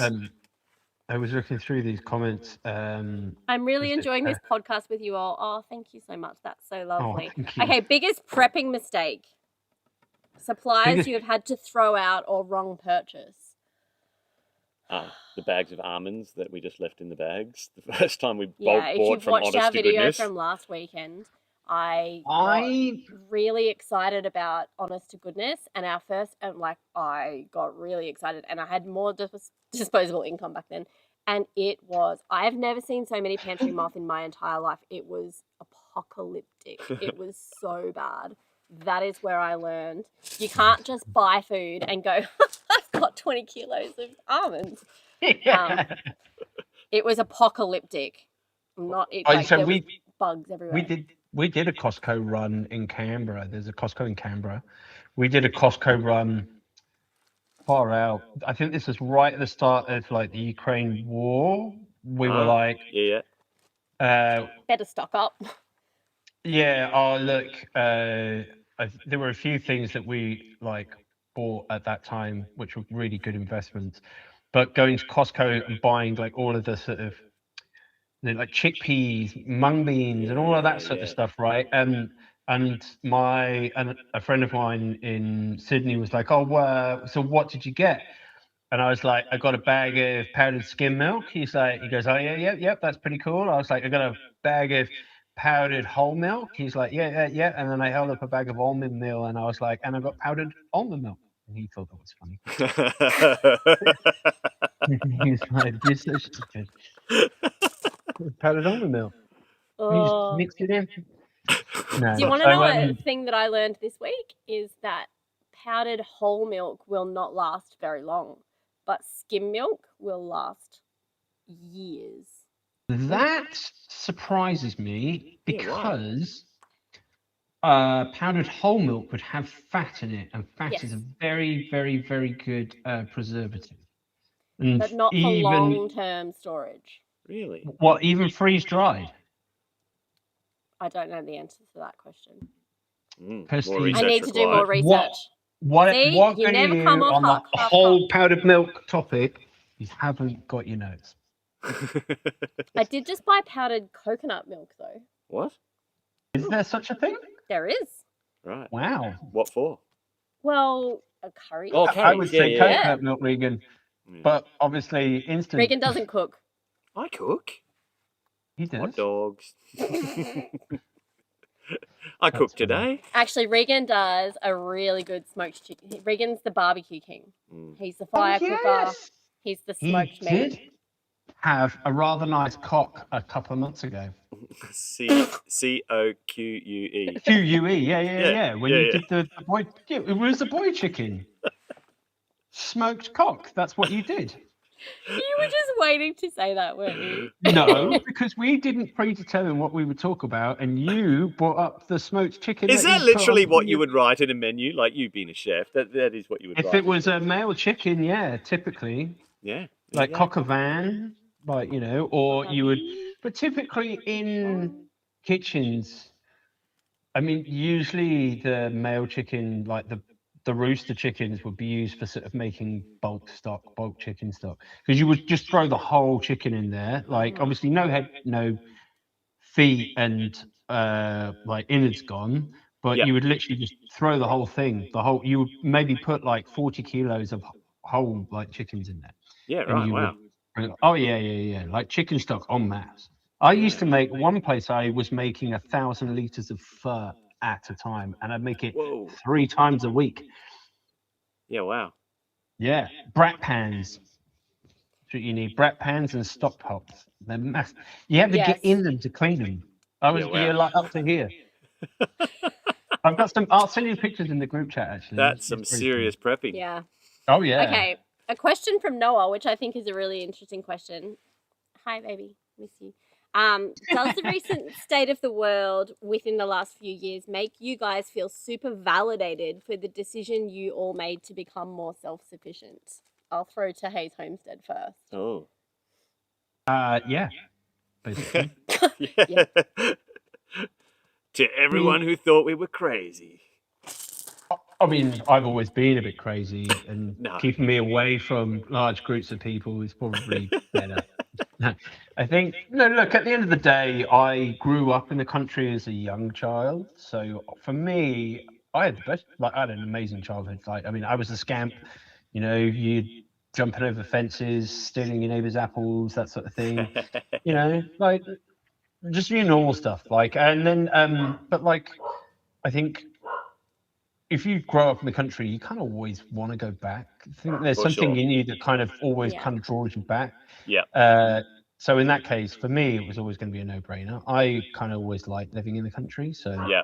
I'm just lucky. Dani was just like, when I asked her, I said, "Look, you know, kind of this is my long-term plan." She goes, "Yeah, no, it sounds good," because she goes with the flow. If I say Yeah, yeah. something's good, as long as I continue to cook her food and build all the things, the crazy stuff that she asked me to build, then no problem, easy, happy wife, happy life.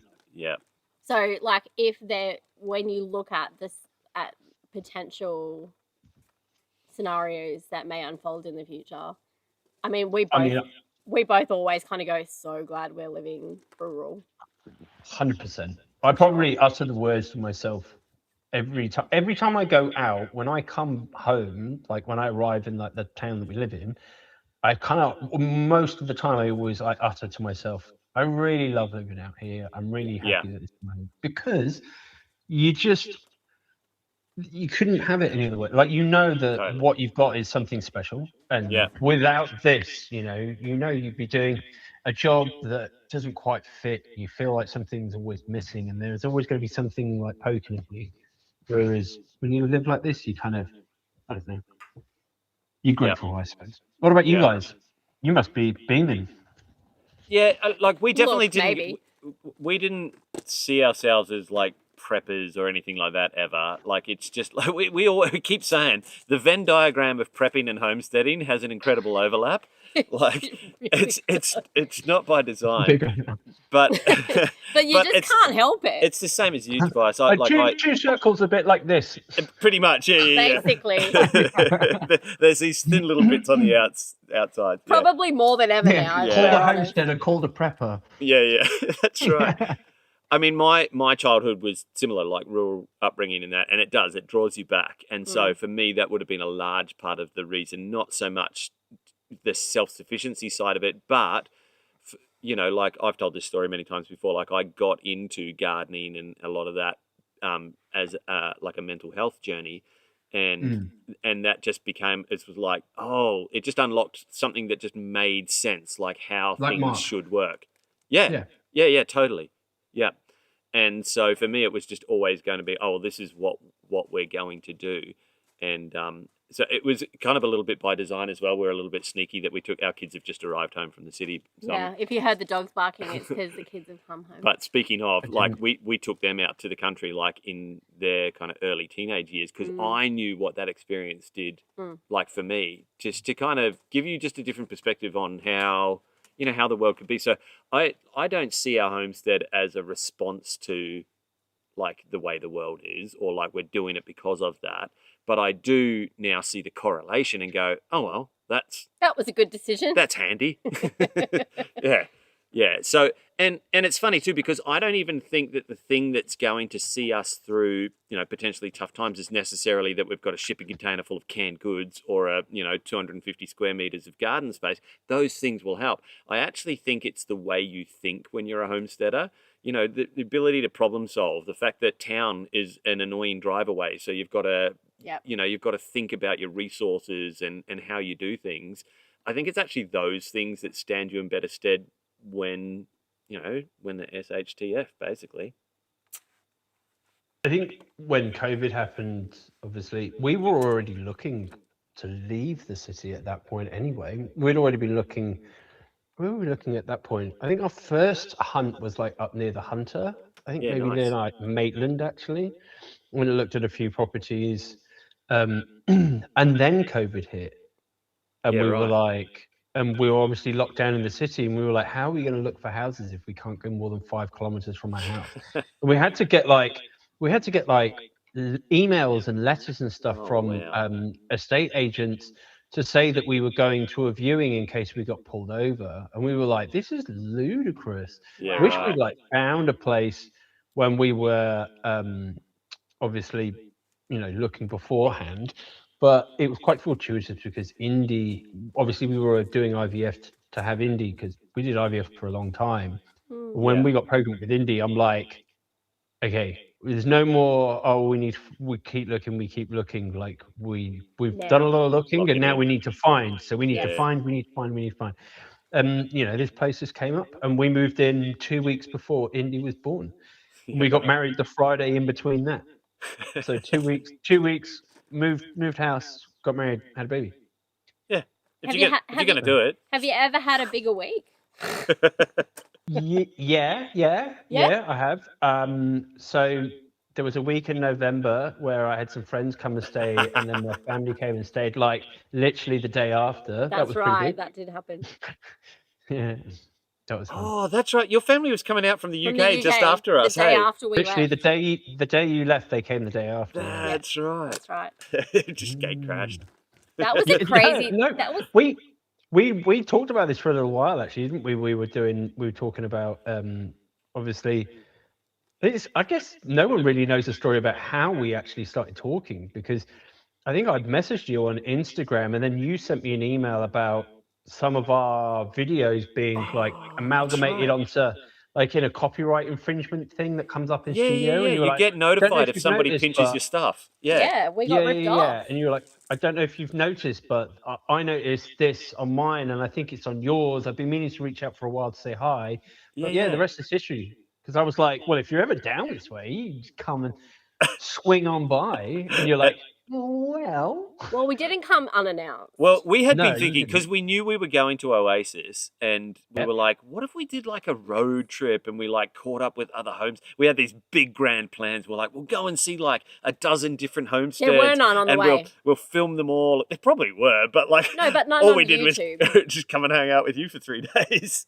It was the weirdest thing. As we were driving into your place, we were both like, we've never met these people ever. We've only just chatted, like video chatted as well, and obviously watched each other on YouTube. And it was like, what if we don't get along. Like, what if this is really awkward? And then we hit it off and it was fine. Rest is history. That's right. It was so weird when you got in the driveway, and obviously you recognise each other because you've seen each other like 100 times, and you're like, but the thing was, it was almost, I don't know, it was like we'd already knew each other. Like it was really weird because we got out and we were like, hey, it's so good to see you. And it was just all really flowed. And we went next door and had a drink and just chatted. Yeah, we had a good laugh right off the bat. It was awesome. Yeah, it was great. You're like, that's the advantage of being YouTubers, right? That is. And you guys have made friends with some locals, the Rocky View Farm guys. Jacob and Claire. We love Jacob and Claire. They're so good. But Claire works on the weekends a lot as well. Jacob obviously he has his business, so to get them off on the same day can be quite tricky. Sure. So we managed. She had a Sunday Sunday off for a public holiday weekend, and they're like, right, we have to do lunch on this weekend. That's the only weekend we've got. And so we did it, but we were so excited. We took no photos, no videos, no nothing. So we don't get a Hayes Rocky View collab? But it's the same. Like, we planned to collab together, and then we drove away, and it's like, we took no photos together. Oh, that's right. We were so busy being all like, this is so exciting, that we took all these videos, we did all these podcasts and stuff together, but we didn't actually take any photos together. Too much fun. No, that's funny because we have one photo of the three of us together. I remember actually, funnily enough, I sent that to a friend of mine who I know watches your channel, and I sent him a text saying, hey, can you keep this on the DL? I got some juicy tea. And he's like, yeah, what's up? I said, do you see anyone you recognize? And his response was obviously, holy... we can swear on live stream, right? It's not going to do. Yeah. Well, he was like, "Holy shit, I recognize those people very well," and I was just like, and he's like, "So they came and stayed at your place?" And I was like, "Yeah." And he was like, "So what were they like?" I was like, "You have to watch the episode, didn't you?" Jerks. They were jerks. Yeah, in real life. Real. They drank all my booze. I think I bought a 6-pack, and there was like maybe one of your Coopers left in the fridge. I was being funny. I was going to take a picture of it, send it to you, and say, "Can I have your last beer, please?" Oh, too funny. That was funny. So, guys, we were planning to wrap up at 8:30. So, how are you tracking, Tobias? I will be honest. I very, very recently, like how many minutes ago? 4 minutes ago, 3 minutes ago. Danny's taken it in his bed. So 8:30 is her bedtime. She was getting a bit grizzly, and she's been, bless her, she's been a bit blocked up. So when she manages to unblock herself, she's always very tired, and she's obviously falling asleep. So Danny's just taken her to bed, which is normally my thing. I normally take her to bed. So obviously she's just doing that tonight. So I can stay for a little bit longer, but if I talk quietly, let me know, and I'll try and do something with my, or get Regan if you can turn my mic up a little bit. So are you good to, or are you just like, no, we're out? No, I can. I'm probably going to need to be off by, I'm going to say 9 o'clock at the latest. Oh, goodness. Well, let's see how the chat. But I'm going to say this because apparently last time my mic didn't turn off in time. Oh yeah. I'm going to have a wee break. I'm going to have a wee break. Okay. Have we got questions loaded up in the chat? I'm taking. Yeah. Okay. So, do you know what I do? Oh, someone said, Tobias, when did you come out of England? I arrived in Australia, I think, either 2008 or 2009. It was. I remember I left April 1st, and it took me to April 3rd to land in Australia. So April 2nd of that year, I was flying. So it takes a long time. I mean, as you well know, it takes at least 24 hours to fly from Sydney to the UK. And I've been out here ever since. And I fought really hard to become a true blue. So I'm very proud to be an Aussie. It's my home. Are you a citizen? Suffered a lot of sports. They whinge a lot. And I know this. I whinge a lot, but. Did you do your citizenship? Yeah, so it takes a long time, and it costs you a lot of money, and I mean a lot of money. I must have spent maybe 40 grand on visas, and then a bit more on, like, citizenship takes forever. They make you do a test. You know, they're like, how many beers can you crush before they won't let you on public transport? Things like this. What is a shoey, and can you demonstrate? Yeah. Have you ever played Goon of Fortune? Like real Aussie, like the real Aussie like questions. And what was the immortal line from Bob Hawke? What was the something about what did he call bosses who fired workers for not turning up? And obviously the answer to that is a bum. That's also on the citizenship test as well. And you need to. Well, one of the other questions is, what is the charge? Obviously, the answer is eating a meal, a succulent Chinese meal. A succulent Chinese meal. JJ's just sitting off to the side here, and this is like one of his favourite quotes. What are the charges? What is the charge? Oh, It's so quotable as well because there's so many great lines in it. He's like. I mean, a pun, but this is one of my favourites where he's like, "Get your hand off my penis! Get your hand off!" This is what I'm on the penis, people. back into. You left Tobias and I alone on the live stream. That's what you walked back into. All right. Questions. I think he's in the the Australian archives now, isn't he? Oh, really? Which, I mean, he got in the archives and he passed away, I think, a few months later, which is super sad. Yeah. But they had him on the news. Even the 7 News reporter that was there filming that very famous thing, he then went back and had Chinese with him at that restaurant part of him joining the Hall of Fame on Channel 7. Yeah, really, really cool. And then unfortunately he passed away like a little while later, which was super sad. He was an artist, a really interesting guy. Yeah. Anyway, yeah. So I'm as Aussie as they come before people are like, "Hey, you pommy boy." No, I'm a true blue. I'm very proud to be an Aussie. I'm very happy. Someone did ask about your jobs before, and I feel like we need to talk about this. We need to talk about this because they almost seem like made up until I start showing you pictures of things. Tobias' resume. I've had a range of jobs. You have. I like interesting jobs though. To be fair, I've worked on Navy ships doing like classified stuff. Like they take you into rooms to do repairs and like remodels and things like this, and they make you sign NDAs and take your phone and everything off you, and they stand in the corner of the room while you do the work and things like that. I've been on the top of both of our Australian aircraft carriers, so Canberra and Adelaide are aircraft carriers. I've been on the roof of the control tower. I've been on the roof of that, and I've been on the flight decks and everything. So really interesting. So I did that, which is quite cool. I've done civil. I've done residential high rise. So yeah, it's been just interesting. Interesting job. I was a chef. I've had hobbies though. You can't call those jobs.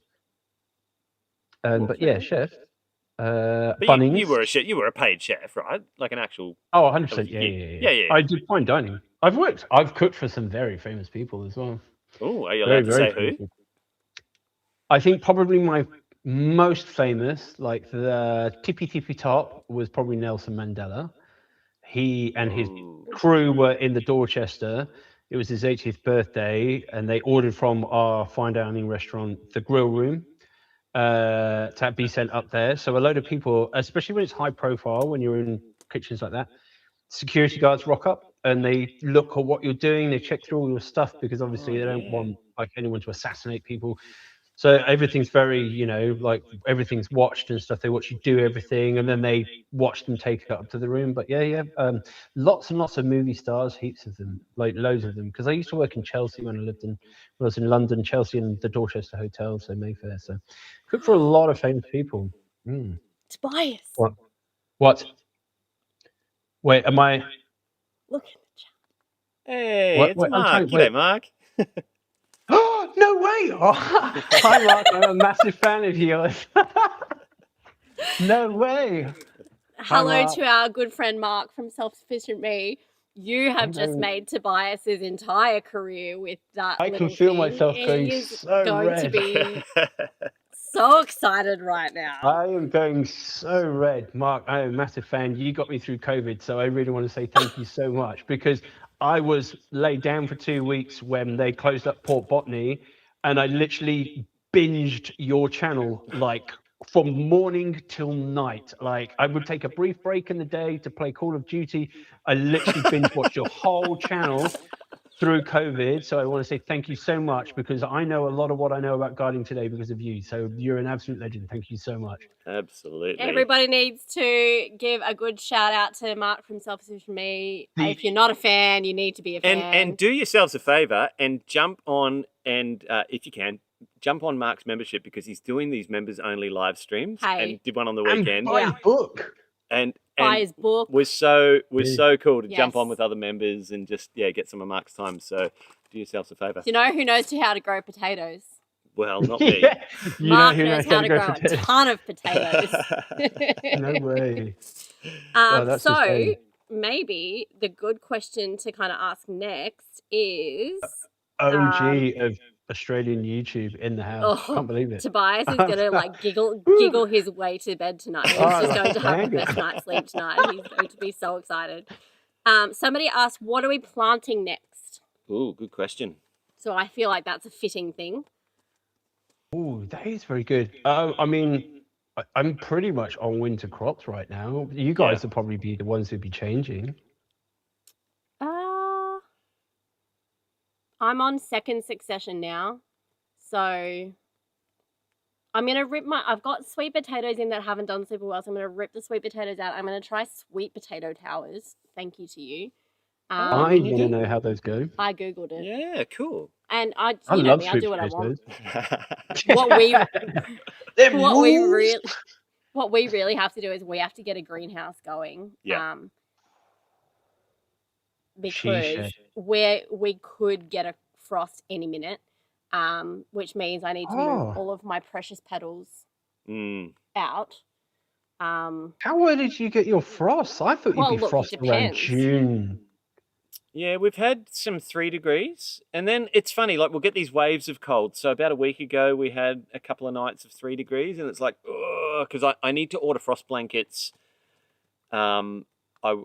Like the orchard is really starting to come along now, and we lost some trees the first year we got here. Only the strong survive. Well, that was the original rule, yeah. So did you use GeoFleece though, right? Oh, you couldn't you? But that's what I use. Yeah, right. Is it heavy though? Is it too heavy?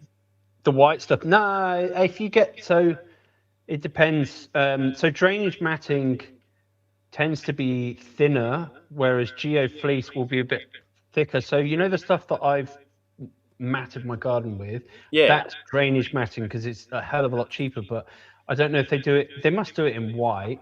But I mean, even if you get some of your fencing wire, like that's what I did, like fencing wire, and you just make hoops. Just make sure you push it down. Yeah, because that's what obviously keeps it up. Look at Kirsty's face. Look at her grinning.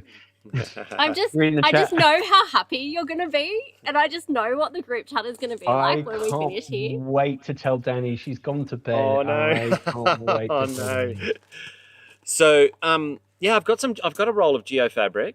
Maybe we could use that. But I was having this chat somewhere online, and we were talking about frost blankets and that, and we were looking. It's actually cheaper at Bunnings than it is on like Amazon and Temu. So I'm just gonna grab some next time I'm up at Bunnings. I would like to try and because I actually have got a Piper nigrum plant and a vanilla bean plant. Ooh.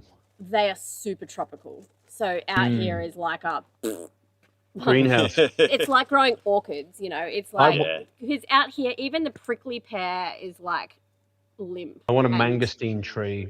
It's just tropical enough. I would love a mangosteen tree, and it's worth building a greenhouse just for that. Just for that. I love mangosteen. The king of fruits, the god of fruits, the best fruit on the planet. Mangosteen, I think. I remember the first time I tried it, changed my world. I was like, okay, yeah. Did not know fruit could taste this incredible. Yeah, speaking of strong tasting flavors. Do you know what does grow really well here? Goat's cheese and mangosteen. Goat's cheese and mangosteen. It might go together. You guys can do a collab. Actually, you know what? Goat's cheese and mangosteen probably would go together. Yeah, I'm not joking. I reckon it would. No, that's crazy. Actually, no, I think that probably would go together because the goat's cheese is really sort of sour, and the Mangosteen is incredibly sweet. Yeah.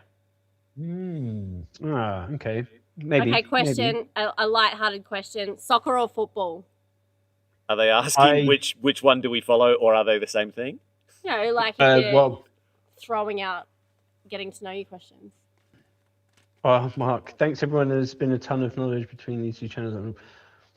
Thank you so much, Mark. Thank you so much for coming. I really appreciate you dropping by. Enjoy the rest of your evening. He's trying to be so cool. Can't believe he turned up. That's pretty mad. That's proper bragging rights, actually.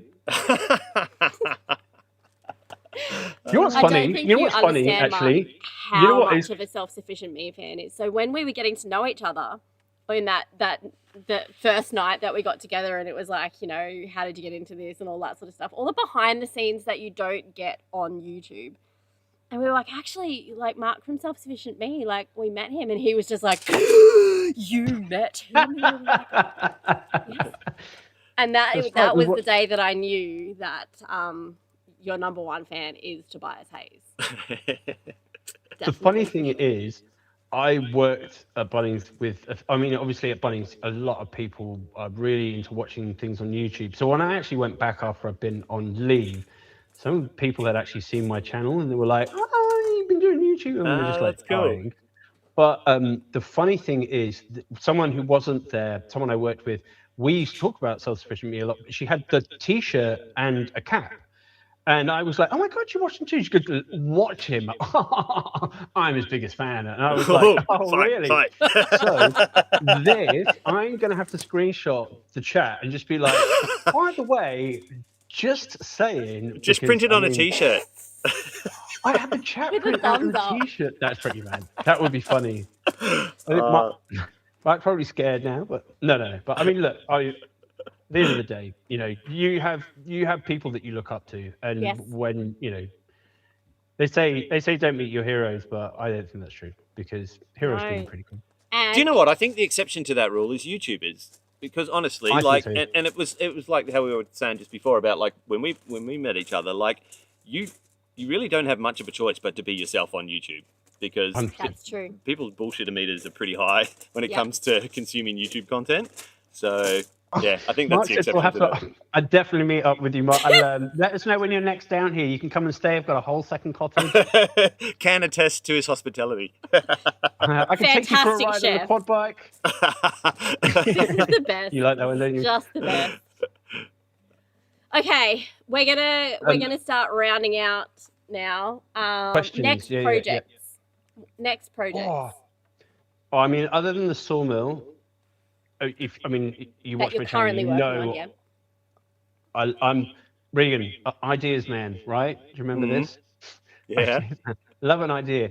So after the sawmill, so I know I built that greenhouse, but where the old veggie garden is, we want to basically take that out and build like a sort of big kind of timber frame greenhouse that we can grow in, but somewhere we can go in winter where like it's big enough you can have a table in there and you can go and sit in there and stuff. So bigger than your potting shed. Oh, much bigger. Oh, that whole old veggie, like where your asparagus and all that is growing. You mean? You got it. That area. You're not going to get rid of the asparagus, though, are you? Your asparagus No, forest. this is actually coming up in this week's episode. I'm asking if anyone knows about asparagus. When do I dig it up to move it? If I want to move it, because I want to move it.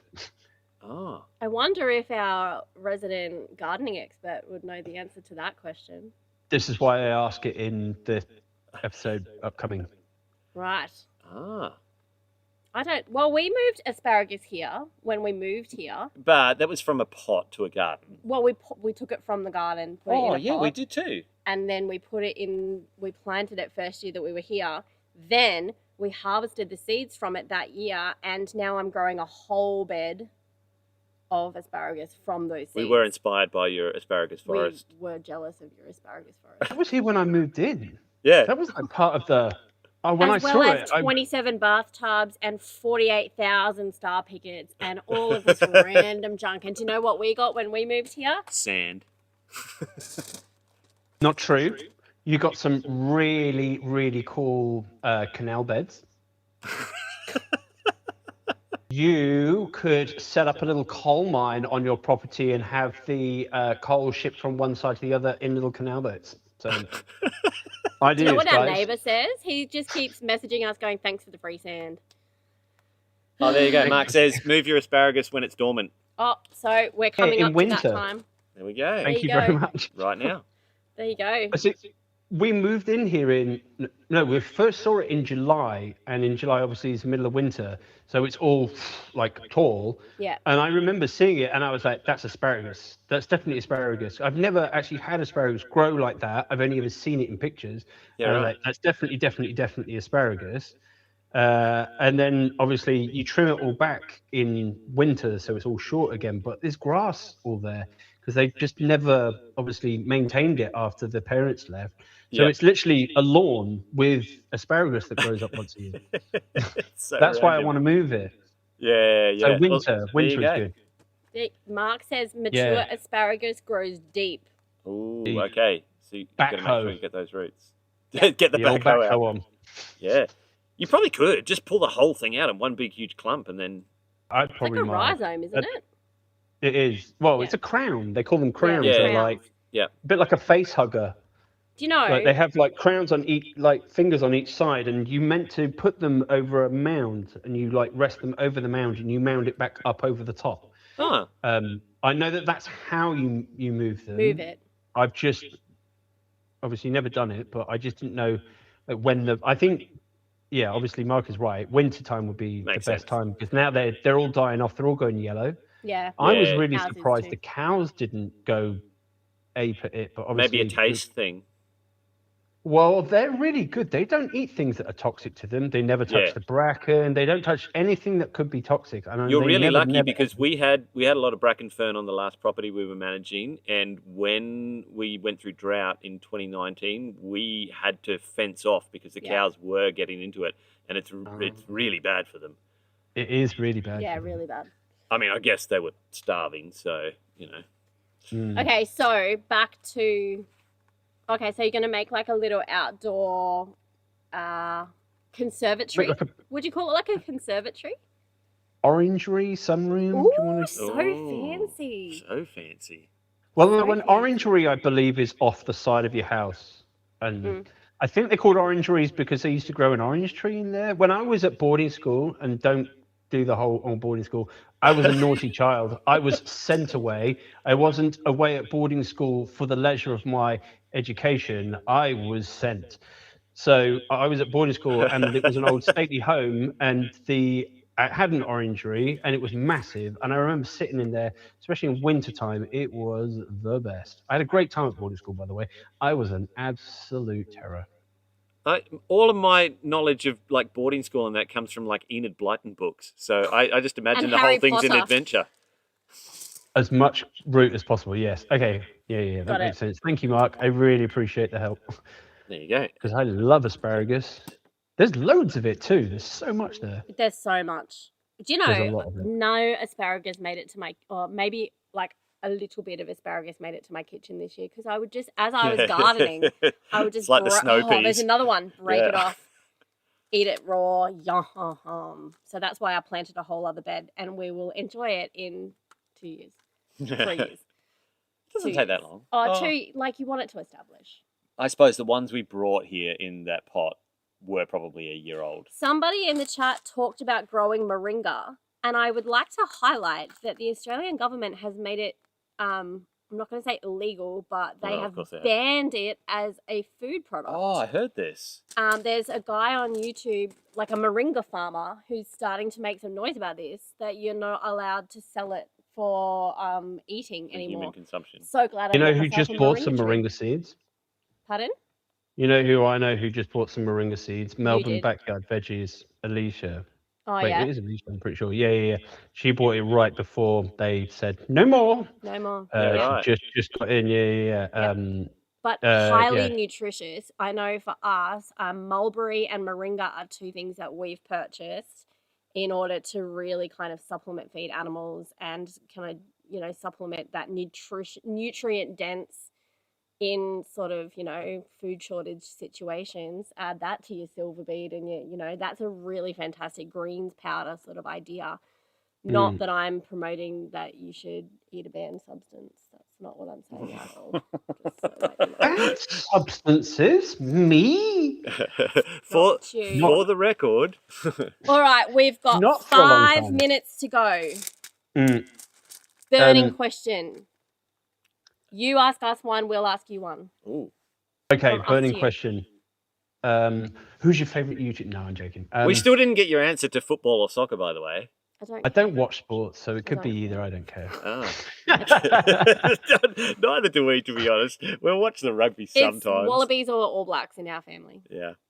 I don't look. I'm not into watching sports. If sports are going on, I want to be involved. Other than that, I've got too many other things to do. That's right. Absolutely. You go So out, you I do just- all of the homesteading things, you come inside, you eat dinner, and you edit the homesteading things. I make dinner. Rinse and repeat. That's right. Yeah. But I mean, it's look. I mean, at the end of the day, I'm not really. Only ever when there's like a World Cup or something, you know, show your support. That's good. But I mean, what about you guys? Don't watch sports either, though, do you? Not I think we had this Rugby. discussion. Same. Don't have time. Like, if I'm outside doing something, I've got a podcast on. Yeah, I listen to. I think that is one question actually. While you're all here, people, the music thing. Obviously, everyone has their own preference to music, but man, do we get some stick for music? Like, do we get some stick? But I mean, what I listen to in my headphones, I promise you now, it's nothing like what I put on my YouTube. Oh, not always actually. I do listen to some country music that I do use in my episodes, but that's because I found them on Artlist and gone, oh, I like this. Oh, that's all right. Yeah. I mean, other than that, it's like, you know, it could be anything. Such an eclectic music taste. So, You do. I mean, people, yeah, I try and change it up, but I think people just get either bored if it's too soft, and people get annoyed if it's too in your face. So, no more drum and bass. Couldn't use that. What the revelation I have had about YouTube again this week is you can't listen to the comment section all that much. No. yeah. Just make a wearing your heart on your sleeve video, and then Big try shout not out to read my the new, comments. big shout out to my new site manager, Steve. Thank you very much for all your loving support. I mean, I've talked about Steve in the group chat, but Steve only ever writes a comment like, would get more done if you weren't If you didn't talking. talk so much. I'm with you, Steve. Promise you. But I talk for maybe, I don't know, on my whole working week, I probably talk for about an hour to camera, like total. Yeah. And in that time, that's an hour I get to talk. But I don't talk to anyone else. I don't have co-workers to chat with. Occasionally, I'll talk to the cows or the chickens or the ducks. But I mean, in terms of the camera is like my co-worker, so I'm going to talk to it sometimes, and I just edit as much of it out as I can and keep it relevant. So, Do you know what I do I know if what I to don't talk like a YouTube video? Would you like to know what I do? Watch another yes. one. Scroll I past. stop watching it. Wait, you don't. I do not feel compelled You don't to leave a comment. tell the YouTuber that I didn't like it because maybe it's just not my cup of tea. Maybe I'm not getting the point. Maybe you should just keep your Were you opinions ever? to yourself. You were never really a huge YouTube I watcher wasn't. anyway, though. But you know what? Even like before, like we got into it ourselves, I watched tons of YouTube, but I don't think I was ever really a commenter. No. I don't. I comment more now than ever before because I comment to people who I want to encourage their channels. Well, yeah, and now I know the like what it does from the other side. Absolutely. So super appreciate it. So I think with that, because it's 8:59 and Tobias has given us a 9 p.m. curfew. One more. There is one one more. more question. What do Oh. you do for fun? That's a very good question. That's a great question. Let's end on What that. do you We do do for live fun, streams. We live stream. Everybody knows what we do for fun. We go to concerts. That's true, actually. You do concerts, yeah? Oh, we've got Jack Johnson with Ben Harper Whoa. and John Butler. John Butler. So that's 3 for the price of 1. In one. No, in Far one out. concert. That is seriously going to be the most stoner concert we've been to all year. And it's in an JBT. outdoor venue, and you know why. Far out. Yeah. I mean, that's a pretty staunch lineup. Yeah, it'll be awesome. I'm trying to guess what yours is because you like to collect like gadgety toys and motorbikes and four-wheelers and take people on death-defying experiences. Oh, I took Claire and Jacob on a ride each. Did they fear for their and lives? Have they been back since? They have not been back since, but they definitely said, I think the word they used was not crazy. The word they used was scary. Yeah. Yeah. Yeah. Yep. They Stacks said up. it was good. The whites of my eyes. The whites of your knuckles. Yeah. And I was trying to hold a camera at the same time. I don't know what I was thinking. You think that goes fast? Like you try being on the back of the bike. I've taken Danny on the bike before. I used to take that thing to track and get like 270 down the straight at Eastern Creek. Like, I mean that thing accelerates. Like it's built for torque. Like it's an accelerating machine, and will go from 0 to 200 in like I think 5 or 6 seconds. It's rapid. But I mean, I Is that like what you things do that for go fun? fast, and I'm very good at being good on them. But other than that, FPV drones, I suppose I do that for fun Yeah. as well as That's when I get a cute that you chance. do. I love gadgets. Yeah, you got it. I like tech. I like things that do cool things. So yeah, FPV drones. That's what you A do lot for of fun. fun. Nice. Yeah, Good fun. it's I like need a new flying. drone. My dog. Oh, hello. Oh, There's the cat. There goes Pippin. Hello. I was going to say, should I go and get Lucy? Pippin will not meow. So that she could tell us she's unhappy with you. Pippin's like, where's my food? I could go. Oh yeah, that's her thing. Is food. Yeah, Yes. that's the only reason a cat ever shows She's up. like, and why are you still up? It's dark. We should be in bed by now. I tell you Oh, what, wait. I am so grateful for farm cats. Right now is when they're harvesting the sorghum, Yep. and there are so many rodents about at the moment. Yes. And flies. Ugh. Someone's yelling. Oh, if you can hear Lucy, she sounds like a canned, like paid audio. It's like AI cat. It's not a real cat sound. Oh, she's going to be Oh quiet. no. Don't interrupt the live stream, Lucy. Oh dear. Well, guys, it is after Okay. 9 o'clock, so we did say we were going to wrap it up then. So thanks to everybody for joining us Yeah, tonight. that's And been fun. I hope you guys have had fun. we will definitely do this Do again. you want to do this again, Tobias? Now that this is your virgin live stream experience. I do. You know what? I messaged you earlier, didn't I? I was like, I'm both excited and nervous at the same time because when it's on there, is it? No, but this is great. I think I'm always very worried about people seeing like what I'm really like off camera because I am like a terror. I Just love a practical jump joke. into your I love YouTube being stats silly. now and make sure your subs haven't gone down and you'll be fine. But I mean, look, we have Instagram. You're probably more likely to see like shenanigans on Instagram than you Yeah, are true. because like I'll be silly in like a 5-second video. Like, but I mean, with YouTube, I try and keep it relevant. So I try and sort of edit out all the daft stuff, which is a lot. You need an outtakes. That's what we need at the end of the year from Hayes Homestead is like an outtakes No, video. every YouTuber needs to have a folder of bloopers, and then at the end of the year, blooper reel. Yeah, then watch the subs go down. Well, guys, thank you so much for joining us tonight. Hit us up in the comment section brilliant. if you want us to do this again. I already think that it seems like it's a go. Huge shout out to Mark from Self-Sufficient Me. Yeah, We're thanks, your Mark. biggest fans. No, Tobias is The your biggest fan. OG of YouTube for Australian homesteaders. Yeah, absolutely. He's 100%. inspiring. And so are you guys. Thanks for hanging out with us. And we will see you on Friday night. Yeah, Homestead night. Homestead night. See you on Friday night. Yeah, Friday night. Bye, Homestead everybody. night. See you later.